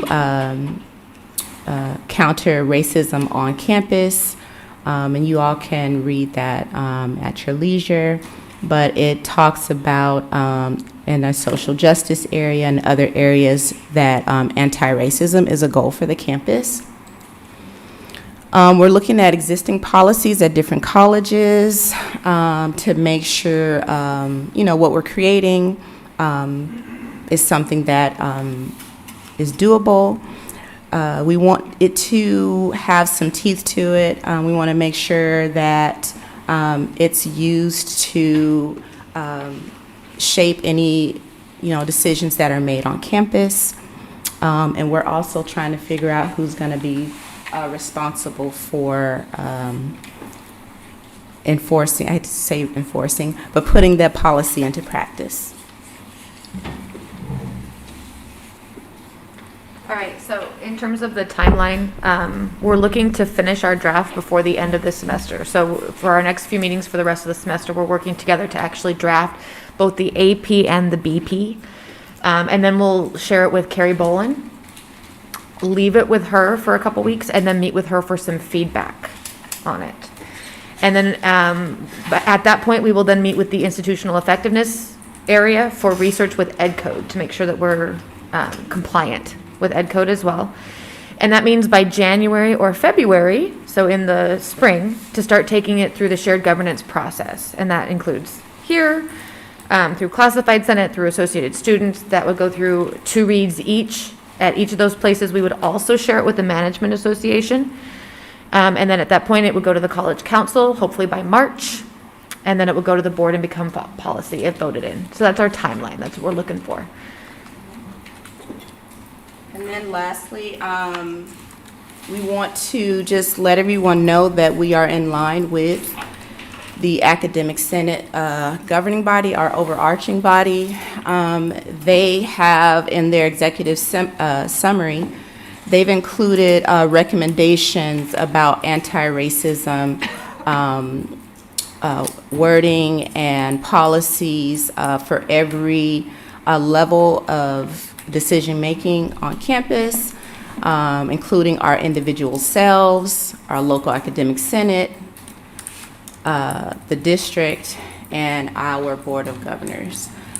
If you would like to read further, we will make sure we include this. And also, if you are really, into it, you can take a look at their anti-racist education pamphlet that they've created. So just wanted to let you know that what we're doing is in line with our overarching academic senate, and we wanted to bring that to PCC. And just wanted to give you a preview. Once we get everything together, we will, when we take our show on the road, we'll have a full, more elaborate presentation for it and get some input from everyone. Okay? And that's it. Okay, questions, Melissa? I'd like to think we're trailblazers on this, but how many other schools approximately have an actual anti-racist policy? Yeah, so in a brief research, there's not a whole lot of them, but there are some colleges and institutions. We need a motion to extend. Hannah, second. Melissa, are there any objections? Okay, seeing none, 5 additional minutes. Yes, so we did see a few other institutions that have them. I didn't see anybody local. These are, the ones I saw were, in other states or areas. But yes, we may be groundbreaking in our area, so yeah. Any other questions? Yes. Yes. Bevel, sorry for the record, Bevel. You are recognized by the president. When there are acts of racism on campus, is there an official report that should be sent out to all faculty and students? And will this policy sort of speak to that, what happens when there is an act of racism? So they send out alerts to everyone, depending on how detailed the report. I know what you're speaking of. There were a few, last semester or so. They send out their report, and there's a process for that to happen. As far as this policy, we are shaping it, so that is some input you can give when we bring it to the Senate, as we'll be taking it to all the other governing bodies. Any other questions? Thank you so much. I'm going to ask, for the sake of time, that someone motion to table our Student Success Committee update. I motion to table it.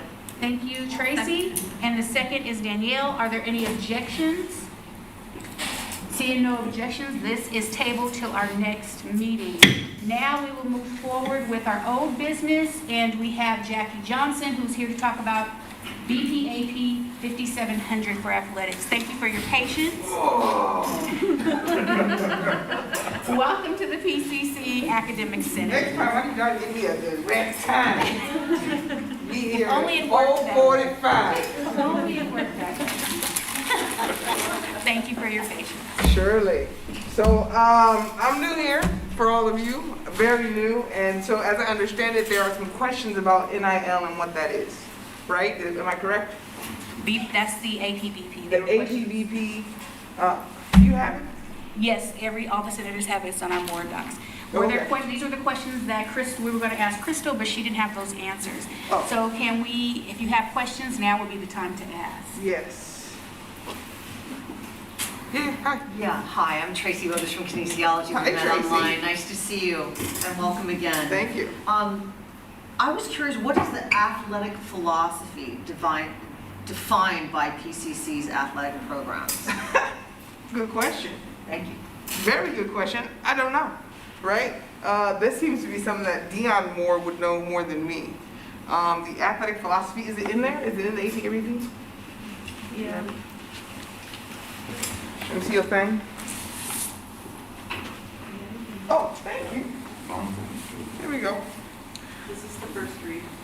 Oh, first read, No, this okay. is not the first read. This is actually the second read. This is up for a vote. This is second read. athletics philosophy. Blah, blah, blah. So I have no idea what they voted on or what they talked about. I can give you what my athletics philosophy is, but that's not gonna necessarily say what the department's athletic philosophy is, because these are conversations that were had far before I got here. And Dean Dion was here, but she had to go and pick up her son, so she couldn't stay. So I don't wanna misrepresent and speak If out I of could turn. ask you a different question then, and then we can move on. I also want to let everyone know that Jackie is the new athletic director, in case you didn't know.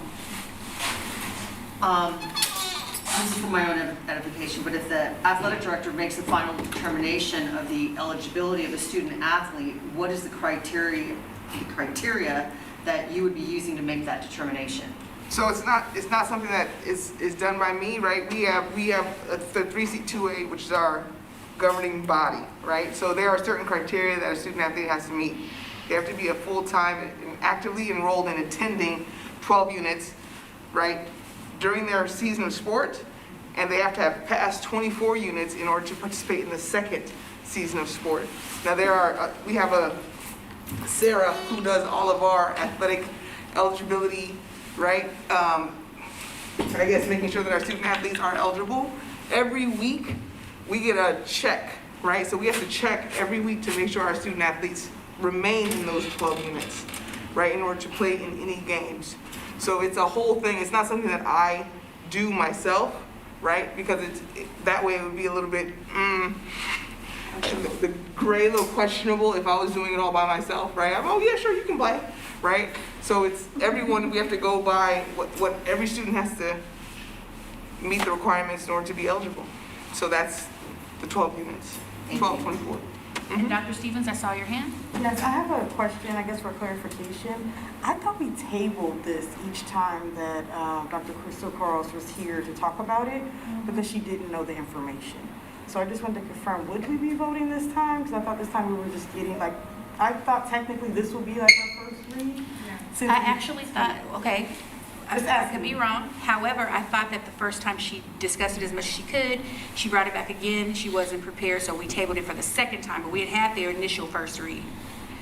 This would have been technically, if she'd answered questions, a third read, but because she didn't and we tabled it, it was the second read.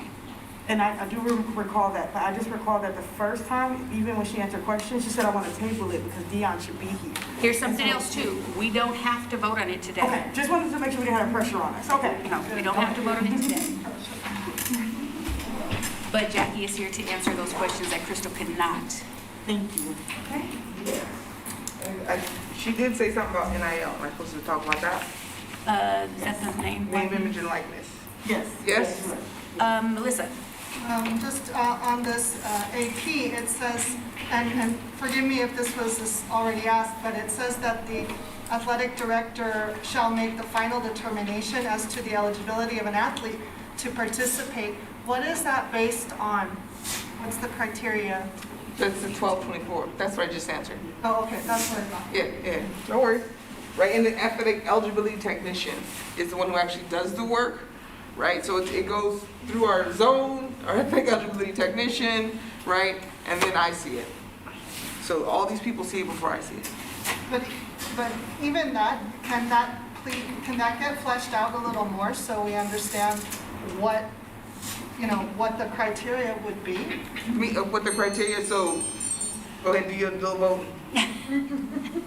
Okay, do I have a motion to extend? Taryn, I see that in your hand. Tracy, is that a second? Yes. By 5 minutes? Yes. Are there any are there any objections? I see none. Have additional 5 minutes. Well, thank you, right? So the 3C2A is who defines everything that what we do, right? The California Community College Athletic Association is what we are a part of, right? So we are under that. So 12 units, 12 hours, right? They have to be enrolled in 12 hours and actively enrolled in attending those units. So let's say they play soccer, right? That's a fall sport. And they're in 8 units that start, and then there's, let's say, 4-unit class that starts late, English class, right? That they're not eligible because they're not enrolled and attending those 12 units. So when we talk about FTES, right? Our student athletes make up a big portion of that because they are always attending, right, in order to transfer the whole thing. So that's the actively enrolled and attending 12 units, 24 for the second Just semester. based on units? Sorry? Then it's just the final, your final determination will be based on the number of units? Yes, right, and so Pasadena does it differently. They don't accept their athletic class unless they are a kinesiology major as part of those units, right? So they have to be enrolled in, 9 of those units have to be towards graduation, right? So they can't take yoga, basketball, volleyball, right, and think they're going to be eligible. They have to be making progression towards finishing and getting their degree. Any other questions? Okay, thank you so much, Jackie. Appreciate your patience. Are we ready for a vote, or how do you want to proceed? NIL, we good on that? Name, image, and likeness? Thank you so much. Everybody good on that? Excellent. Yeah. Are we ready? Excellent. Yeah, if we weren't ready to vote, we would need a motion to table it. Yes. Table, do that. Do you want, you can either make a motion to approve or make a motion to table. I make a motion to approve. Okay, is there a second motion to the second? Taryn has a second, and that was Russell, excuse me, who made the motion, and Taryn who made the second. Is there any discussion? Yes, Melissa. I personally, although I'm not in athletics, I'm not comfortable having vague language where the athletic director will make final determination, and it's not really clear as to why or what it's based on. So I'm probably going to abstain or vote no on this. I wish we'd gotten a little more clarity. Similar to my concern with the public records request, where I forget which administrator has final say over something without having any kind of criteria. We as faculty are always expected to use SLOs and evaluate our SLOs and whatnot and have rubrics and whatnot. So I prefer, and I would be more comfortable with something like that. So I'm not going to approve this as is, but that's just me. Okay, is there any other discussion? There is a motion on the floor. I'm sorry. I was just saying, I'm the women's soccer coach, and it's not all on Jackie to make the decisions. As coaches, it goes through us, then from us it goes to another level, goes to another level. So Jackie isn't just making this decision. Everything and getting players not to play, it is a whole step and process. She's just the leader and the person above, a lot like division leaders, right? Our division leaders aren't making the entire process just based on things. There are certain requirements and levels, and she is there to make sure that those are being met before the students can play. Yes, Dr. Stevens. Just to add to that, if I heard you correctly, Ms. Jackie, you were saying that the students have to meet all the eligibility criteria. It's not just your criteria that you're creating. No, so there is something that you're following to make the final decision after it goes to the technician and other staff, right? Right, so the 3C2A has rules, right? The whole eligibility and bylaws, right? That we have to follow in order to make sure that a student athlete is eligible. We just make sure that our student athletes are following those criteria and that they are eligible, right? So it's not something that we make up. Okay, is there any other discussion on this matter? I can't. I was just going to contribute as well. But, in your classes, if you have a student athlete, they do also go by. If a student has not turned in any work or if the percentage is below a filling grade, they will remove a student off the list and say, hey, you cannot play in this game because you are not showing like active participation. And I just know that from personal experience and whatnot and trying to work with student athletes. So it is on multiple levels in which they participate. Okay, so there is a motion on the floor. I don't believe we'll be able to do this unanimously, so we will need a roll call vote. So while our secretary is getting that together, the motion is to approve AP 5700. And I'm sorry, Linus, go ahead. I'm sorry, yes. It's the AP and the BP. Russell, was that what? Russell. So you're willing to amend your Yes. motion I'll to amend the include motion AP and to BP? include- Thank you. Are you ready? Yes. Okay. Okay, Tracy Bodish, Yes. Catherine Chang, Yes. Neville Constantine, Abstain? Shannon Margie, Abstain? Mariah Armstead, Douglas Cook, Yes. Alyssa Michelson, Abstain? Colleen Serapian, Yes. Jeff Huff, Yes. Carmen Stevens, Yes. Tim Milnarek, Yeah. Lindsay Ruiz, Yes.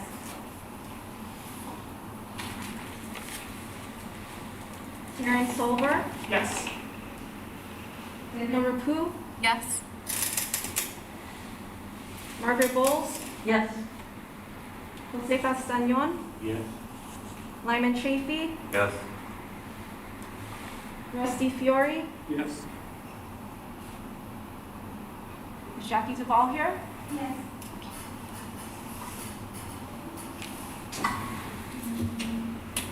Don McClure, Yes. Jennifer Holden, Anna Krishka, Yes.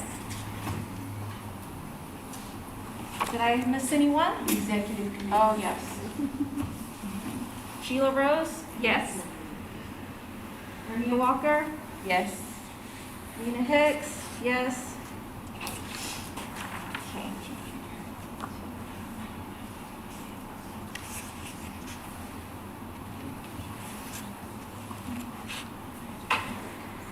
Twenty-two yeses and 3 abstain. That motion, that is approved. Thank you so much again, Jackie, for your time. Okay, academic senate goals. We're hoping to finalize our academic senate goals. Dr. Sheila Rose. Can I make a motion to postpone these two? This is 5 o'clock. I second that. I think the only concern is that goals are supposed to be achieved in a timely fashion. We tabled them last time, and I'm concerned that if we don't get through this item, that it's going to be kind of a moot point to have goals. We do have, Is there a discussion? on this? okay, hold on, let me get it together. So there is a motion on the floor. Okay, yes, we can definitely have discussion, but I just want to put it out there. I don't have a problem, there was a second. I have a problem putting the next one on the table in it. But the motion was, To postpone to next time. okay, The next two items Whose on. motion is it? it's My motion. So we have a motion to table both the next two items, which is item G, which are item G 7 and 8. I have a second by Tracy. Are there any objections? Items, Yes, there's objection? H2 and 3. H2. Oh, I'm so sorry, it is H2 and 3. I apologize for that. But there is an objection, so we'll have to do a roll call vote. Where's the objection? Pardon me? Oh, okay, got it. So, Lena, when you're ready? So this is both for H2 and 3? Yes. Okay. To be tabled. And that's the. Clarity, a goals yes and vote finals. is to table both of these. A no vote is to proceed with them tonight. Can you start with the May I executive ask committee? really quickly please? as well, when are these goals supposed to be completed? Or is it This like? year. Okay. Yeah, these are for the academic senate for the 22-23 school year. So yes is to table, and no is to proceed. Are we still doing discussion on it? There was no more discussion on it. There was a question asked. Oh, I was just trying to get clarity, like, Yeah. football and then this one. Thank you. Okay. Anya Walker? No. Sheila Rose? No? Nina Hicks? No. Tracy Bodish? Yes. Catherine Chang? Yes. Neville Constantine? No. Shannon Margie, Yes. Mariah Armstead, Yes. Douglas Cook, No. Melissa Michelson, Yes? Colleen Serafian, No. Jeff Hubb, No. Carmen Stevens, Abstain. Tim Melnarek, Yeah. Lindsay Ruiz, No. Sharon Solberg, No. Linda Rapu, No. Margaret Bowles, No. Jose Castañon, No. Lyman Chafee,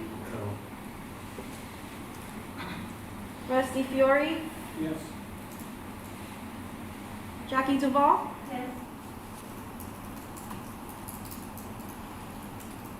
Don McClure, No. Jennifer Holden, No.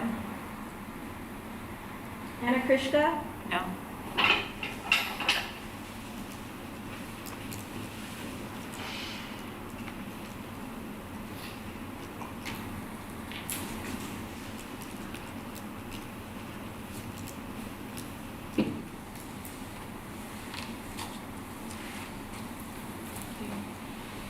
to table, there are 9 yeses, 15 noes, and 1 abstain. So it's not tabled. Proceed. Okay, thank you. Thank you, everyone. So I know it has been some time since we have reviewed the goals, so hopefully since they went out with the board packet, you had a chance to review them prior. There was a suggestion made that because we had many aspirational goals left over from our previous year in Senate, that we carry over any of the goals that we had not achieved. And so you can see, as our wonderful Social Justice Committee representatives presented earlier, that we have achieved the goal of creating that committee. And I've kind of given you a little bit of an indication of where we're at with the former goals. So many of them are in progress, but have not been achieved yet from last year. We had a couple of suggested new goals. So one of them that the executive committee is putting forward is to bring to the administration and the board of trustees a suggested +1 to the academic senate's 10+1. These are individual yearly academic and professional matters that we have to agree in conjunction with the administration and the board. So we suggest bringing that forward. We had an additional goal that was suggested by one of our senators to talk about increasing representation and decreasing equity gaps for adjunct faculty and other types of faculty, including non-instructional, non-credit, part-time. We have other suggested goals that the executive committee agreed were wonderful ideas, but didn't necessarily rise to the level of a goal. They're really just more kind of actions or tasks. And so we will definitely address them and do our best to make sure that they are implemented, but we do not think they need to be at the goal level. So at this point, I'm looking forward to hearing your feedback and answering any questions about these suggestions. Catherine? Yes, I have a question. So I see here that in goal 2, 3, and 4, it talks about liberatory outcomes. And I have some questions about that. I wanted to know if the liberatory outcomes have been determined already, how they'll be implemented specifically in curriculum and teaching methods, and how these outcomes will be measured if you're there yet. I don't know. So I do not serve on the outcomes committee, but I believe that there are senators in the room who do. But I know that the college-wide outcomes committee is in the process of doing the work to write a liberatory education outcome. Armia, are you on that committee? Yeah, we're in the process. We've met recently. So to answer your question, they're in development. Okay. So part of our goal is to align with that in the Senate. Any other questions? Yes, Tim. So for goal 2 then, if the collaboration part of that, to be in consultation with them? Is it just like an advisory role? How is that collaboration playing out? So my understanding is that we have senators, including members of the Senate Executive Committee, who serve on that committee. So they're not an external collaboration. They're actually in the room functioning as committee members to do that work. Thank you. Of course. Melissa? I have several questions, similar. There, number 2, who is collaborating with? And also number 3, goal 3, who is working with? Okay, so might as well answer who is developing. Number 1.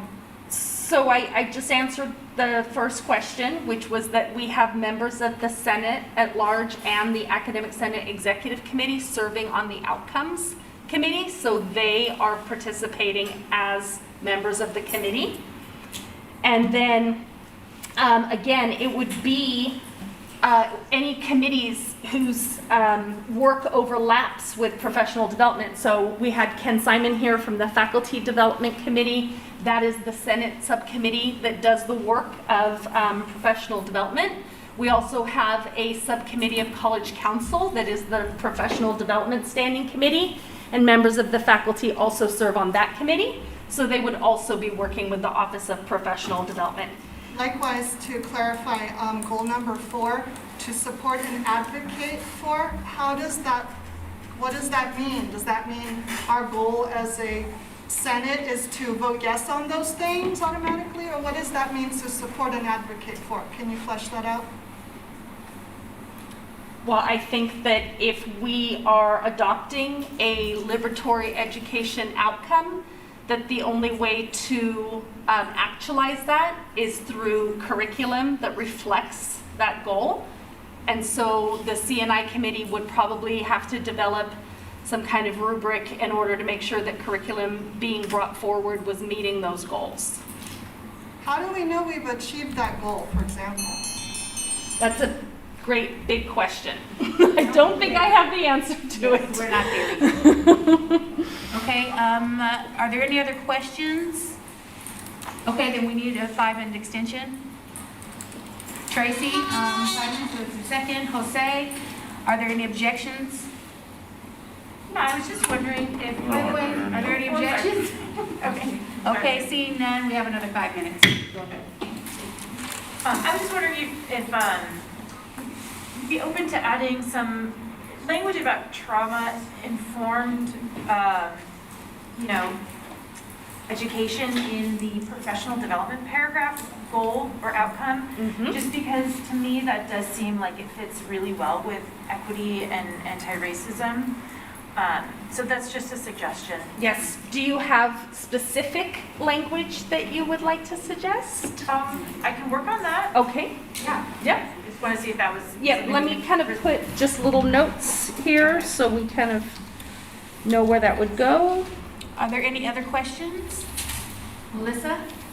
Did someone else have a hand? I didn't see any other hands. Yeah, I'd like to make a motion that we vote on these goals, but individually. So I forget what that's called when you split it. And maybe not now. I think it's really important that we do have some goals and they're all good.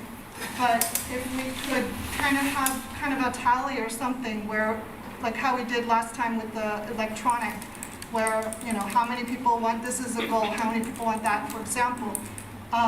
Because like you said, we're already halfway through the semester and we've got so many goals here. So maybe we could parse it down to 3, or maybe we could go to the ones that we've already started. I don't know, just a suggestion, but maybe we could do a more formalized vote. That's my motion, I guess. So that we're not speeded through this right now. Well, we've been working on this for quite some time, first of all. And secondly, I think that we need to vote either you're for the goals or you're not for the goals. And it's for really many goals, but not all of them. And I'd love to that would be support a the no. goals that you know what I mean? Like I want this to keep moving. But I think that we're at a point where, and I think because we're even having this conversation, we're at a point where we I think the Senate wants to vote on these So goals. that's my motion. I don't know what the rest of the senators want to do on that, but Is that a that's second? what I was thinking. No, I just had a comment. Okay, I don't have a second for Okay, that there's no motion. other second it. I second it. Okay. So now we can have discussion. Go ahead. In looking at the 5 carryover goal, 3 are already marked in progress. I would be in favor of just approving this as is because it's already rolling. I'm not sure what we're gaining by further breaking it down and saying, I approve of 1 but not 2. We got good headway going on them already. Thank you. Are there any other discussion? Yes, Melissa? I wouldn't mind, I guess, retracting my motion with the caveat that how about we do the ones in progress, like take out the other ones, because it seems like there's another kind of goal coming through about the trauma-informed, but maybe so we can move forward, we could do the ones in motion progress now, and then maybe at the beginning of next semester we revisit this.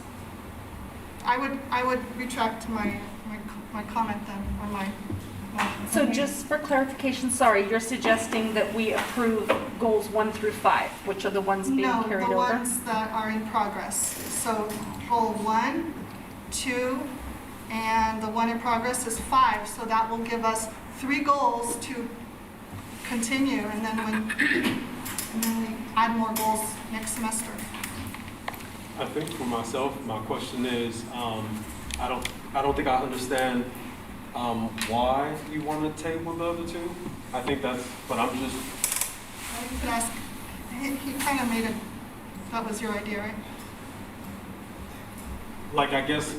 Yes, go ahead, Tim. I'm sorry. No, I'm just trying to figure out, like, do the goals that, because you're saying, like, roll with 3 and then 2, like, is there something in the goals specifically that, I guess, bring harm or don't bring progress, is what I'm trying to figure out with why you want to not move forward with them? That's for you, Melissa. He's talking to you. No, I'm. Go ahead, Tim. And along those lines, I see like in goal 4, a lot of overlap with language in goals 1, 2, 3, and 5. I don't feel like there's a rationale, at least from my perspective, saying, oh, there's no progress being made on 4. It's already part of other goals where we are making progress. So again, I would reiterate that to me it just feels sensible to go forward with the whole package. So we're clear, because there's not a motion on the floor now. Melissa withdrew hers. No, on the condition of another one, yeah. No, you can either withdraw your Yes, motion it's or one or not. the other. Oh. Can there be a secondary motion? Not to that one. I see. Okay, then, yeah, I would retract my goal or my motion to individually vote on all of these, if that's okay with the secondary person. If the division of the question is the motion that you wanted to make. That's And right. So if it's retracted, then we would need a motion to vote on the goals. And this is the first time, just point of information, this is the first time we're actually seeing the words of the goals right here, it's on board docs. Is that correct? This is the first time we're seeing this written. Is that? I think so. I think it was correct? presented more than once here. On the screen. Yeah. For the first time, it's on board docs, so we can give, we could tweak them further. Thank you. Okay, Russell? I'd like to make a motion to pass this as is. Okay, do I have a second? Second by Lindsay. Are there any objections to? The motion? The motion is to approve as is. Okay, and the second was that was by Russell. Judy keeps saying, who was that? That was by Russell. The second is by Lindsay. Are there any objections? Okay, if there are objections, then we need to do a roll call vote. Wait, We've already have discussion? Let me finish, Melissa. We can have our discussion now. Is there discussion on this? On this motion, we already discussed the last motion that was withdrawn. So on this motion to approve, Yes, if we were to approve as is, would we be adding the +1 of related to hiring? Would that be included? As one of our goals, As one of our goals? we still have to negotiate it, but yes. I'm sorry. Go ahead, Sheila. I just wanted to make sure that we were saying with suggested revisions with the trauma-informed language. So what, where's, Yes. question, so this vote will include the highlighted suggested new goals as a part of the approval or not approved? Got it. With the language that they'll be working on, with revisions. With the revisions. Okay, I have Lyman, and then I got you, Melissa. But if we're voting yes on this, on the negotiate a +1, we are then voting to negotiate that +1. That does not. Yes. Yes. Thank you for that clarification. Melissa? What is cluster hiring? So cluster hiring is when you hire people from similar racial backgrounds who've been historically excluded from higher education. There's a lot of research that shows that they would have higher retention rates on campuses when they are not the only representative of their race on the campus. Is that like, I don't know, is that like a certain number where, I don't understand, like if there's a position for a counselor and there's another position for an instructor of ESL or something, how does that work? I believe that often it's within the same division, so these would be like closely working together colleagues. Oh, okay.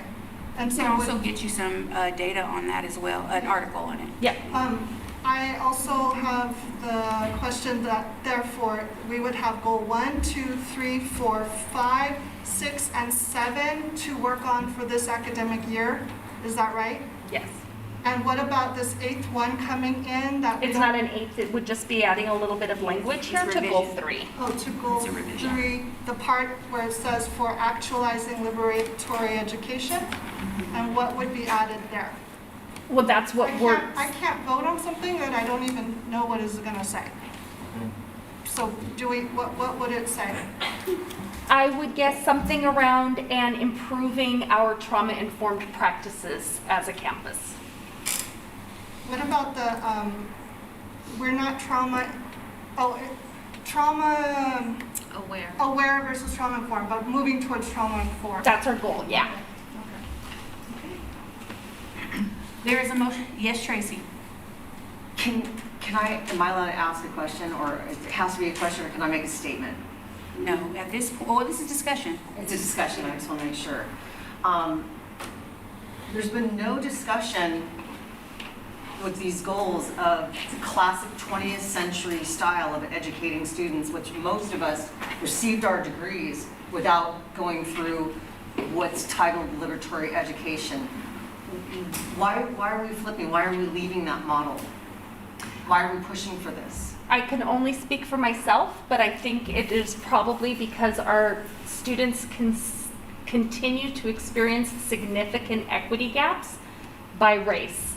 So our practices, the 20th century practices, are not working for, and I would say any of our students, since our 6-year completion rates are below 50% overall, and certainly not for our Black African American. Based on what data? Where do you get this data? We've seen that data. That's the data that Quay Dang and Dan Quinn brought to our Senate as part of the equity plan. And there's lots of equity dashboards if you'd like to see more. Just put equity dashboards in the search bar for the website. Yeah, I think in general, the society always tries to move towards something. Nothing is ever perfect, right? So even though perhaps we went through an educational process that was not focused on, how we say, liberatory education, in reflection from our vision, right, we might see that perhaps things could be improved, and that's what we're going to do. We don't, just because we did something and we survived doesn't mean it was necessarily the best that it could have been. Okay, so again, there's a motion on the floor. Are you ready for the vote? Is somebody, okay, good, because I was going to take the hard question. Okay, Romina, go ahead.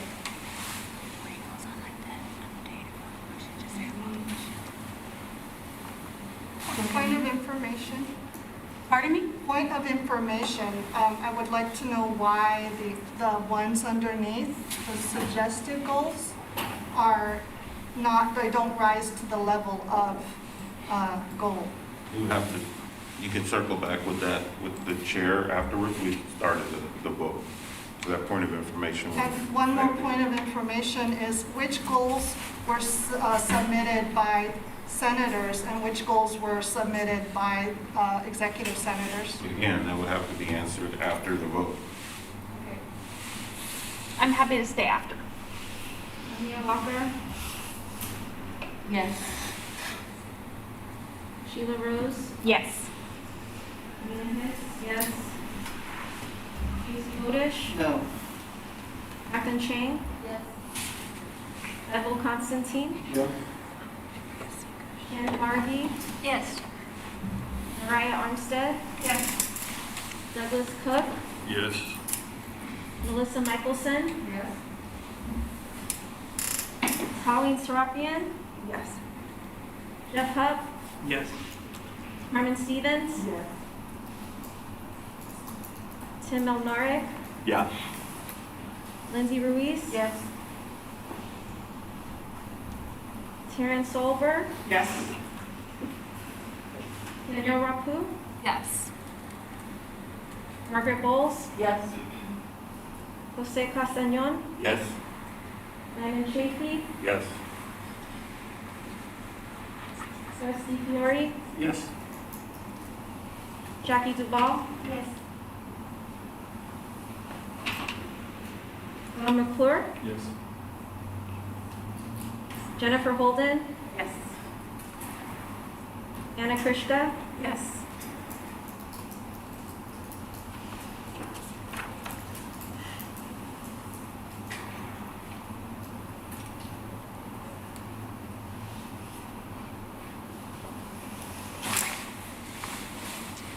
Yes.24 yeses, 1 no. Okay, we have goals. Yay. I'm going to ask that someone motion to table H3, which is the bylaws update. I can do that next meeting. Is that, okay, Dr. Carmen Stevens made the motion. Do I have a second? I see lots of seconds. I'll take Talene. Okay, I know you're sick of hearing me talk. So are there any objections? Seeing none, this item is tabled till our next meeting. I'm also going to ask that we can approve, there's nothing in item I, so item J, can we approve item J 1A through F as a bulk? I have a comment. I'm looking for a motion. Lyman, is that the motion? Do I have a Yes, second? I motion. Russell, I have a second by Russell. Are there any objections? Do you mean J? J1 and 2? J 1A through F. I'm gonna do it for the next one too. Are there any objections? Seeing none, we can pass this by unanimous consent. Awesome. Then I'm going to ask for a motion to approve the next hiring committees as a block. I'm sorry, didn't I'm actually- sorry, because you said A through F, and it's very late, got confused. I wanted to discuss letter F, 1F. The motion, it's already passed. I have brought this up during the public comment where I would like to know why my name isn't there. Because I sent a request. Okay, so here's what you can do. We've already had the vote. What you can do at this point is talk to the chair of that committee, which is our Mia Walker, and I'm sure she'll be I happy have to explain emailed to you. both chairs of the committee 2 days after the last time they were here. So I didn't get a response, and I emailed you after that, and I didn't get a response. There's Okay. also no drop-down menu on there. Melissa. So I don't know how to get on this committee. You're on order at this Order, point. please. Thank you. Then I move that we redo the vote. No, it's already gone through. Yes, we can redo the vote. That's out of order to make that motion. The vote is passed, the motion is passed. Yeah, I move that we redo the vote and add my name to this committee. We're not able to do that. That's an academic thing. No, That's I'm not sorry, it's within not how our that purview. works. Okay, where in Robert's rules? There is a, Neither is this the time for you to be trained on Robert's rules. there is a time to redo votes. Okay, Melissa, at this point, you are out of order. This is the second time I'm telling you that. We need to move forward. If you would like to talk to the chair of that committee, you can talk to her after the meeting. If you'd like clarification on Robert's rules, you can talk to our parliamentarian. But at this point, we need to move forward. In fact, I already had someone who made the motion, I don't remember who it was, make the motion to approve, thank you, Margaret, it was you, to approve item J, number 2A through C, as a block. Do I have a second? Russell, I have a second. Are there any objections? If there are no objections, we can approve them by unanimous consent. Okay. Future agenda items. Okay, yes, Melissa? When I'd like that the agenda be put up, that we can see the committees that are on our Senate and all the drop-down menus and how exactly faculty can join committees. Can you please put that on the next agenda? Actually, no, because our website has all of the different committees, and we will work to update it if it hasn't been updated. So that is public information that you can do the research on yourself. There's no drop-down menus for the committees, and I don't know how faculty can join committees. Okay. It's not clear. Again, like you said, you were trying to get on the Social Justice Committee. You should talk to that chair, because we have gotten requests from other faculty on other committees, including that one where they did have a drop-down menu. If that may be some error that we can fix with IT, I will investigate that. Drop-down menu for the Social Justice Committee. I will investigate it, Melissa. That's the best that I can offer right now. You can talk to her afterwards. We need to move forward. Okay, are there, yes? I'd like to make a motion to adjourn. Motion to it, are there any announcements first?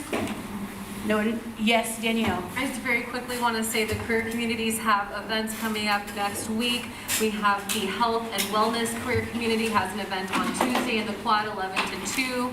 And also the STEM Career Community is having events Wednesday, Thursday, and Friday.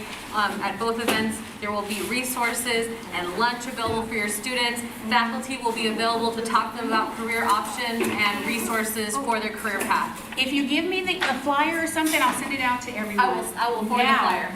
I saw someone had one, Russell, motion to adjourn. Was there a second by Jose? Are there any objections? Seeing none, we are adjourned. And I apologize I wasn't trying to disrespect your time.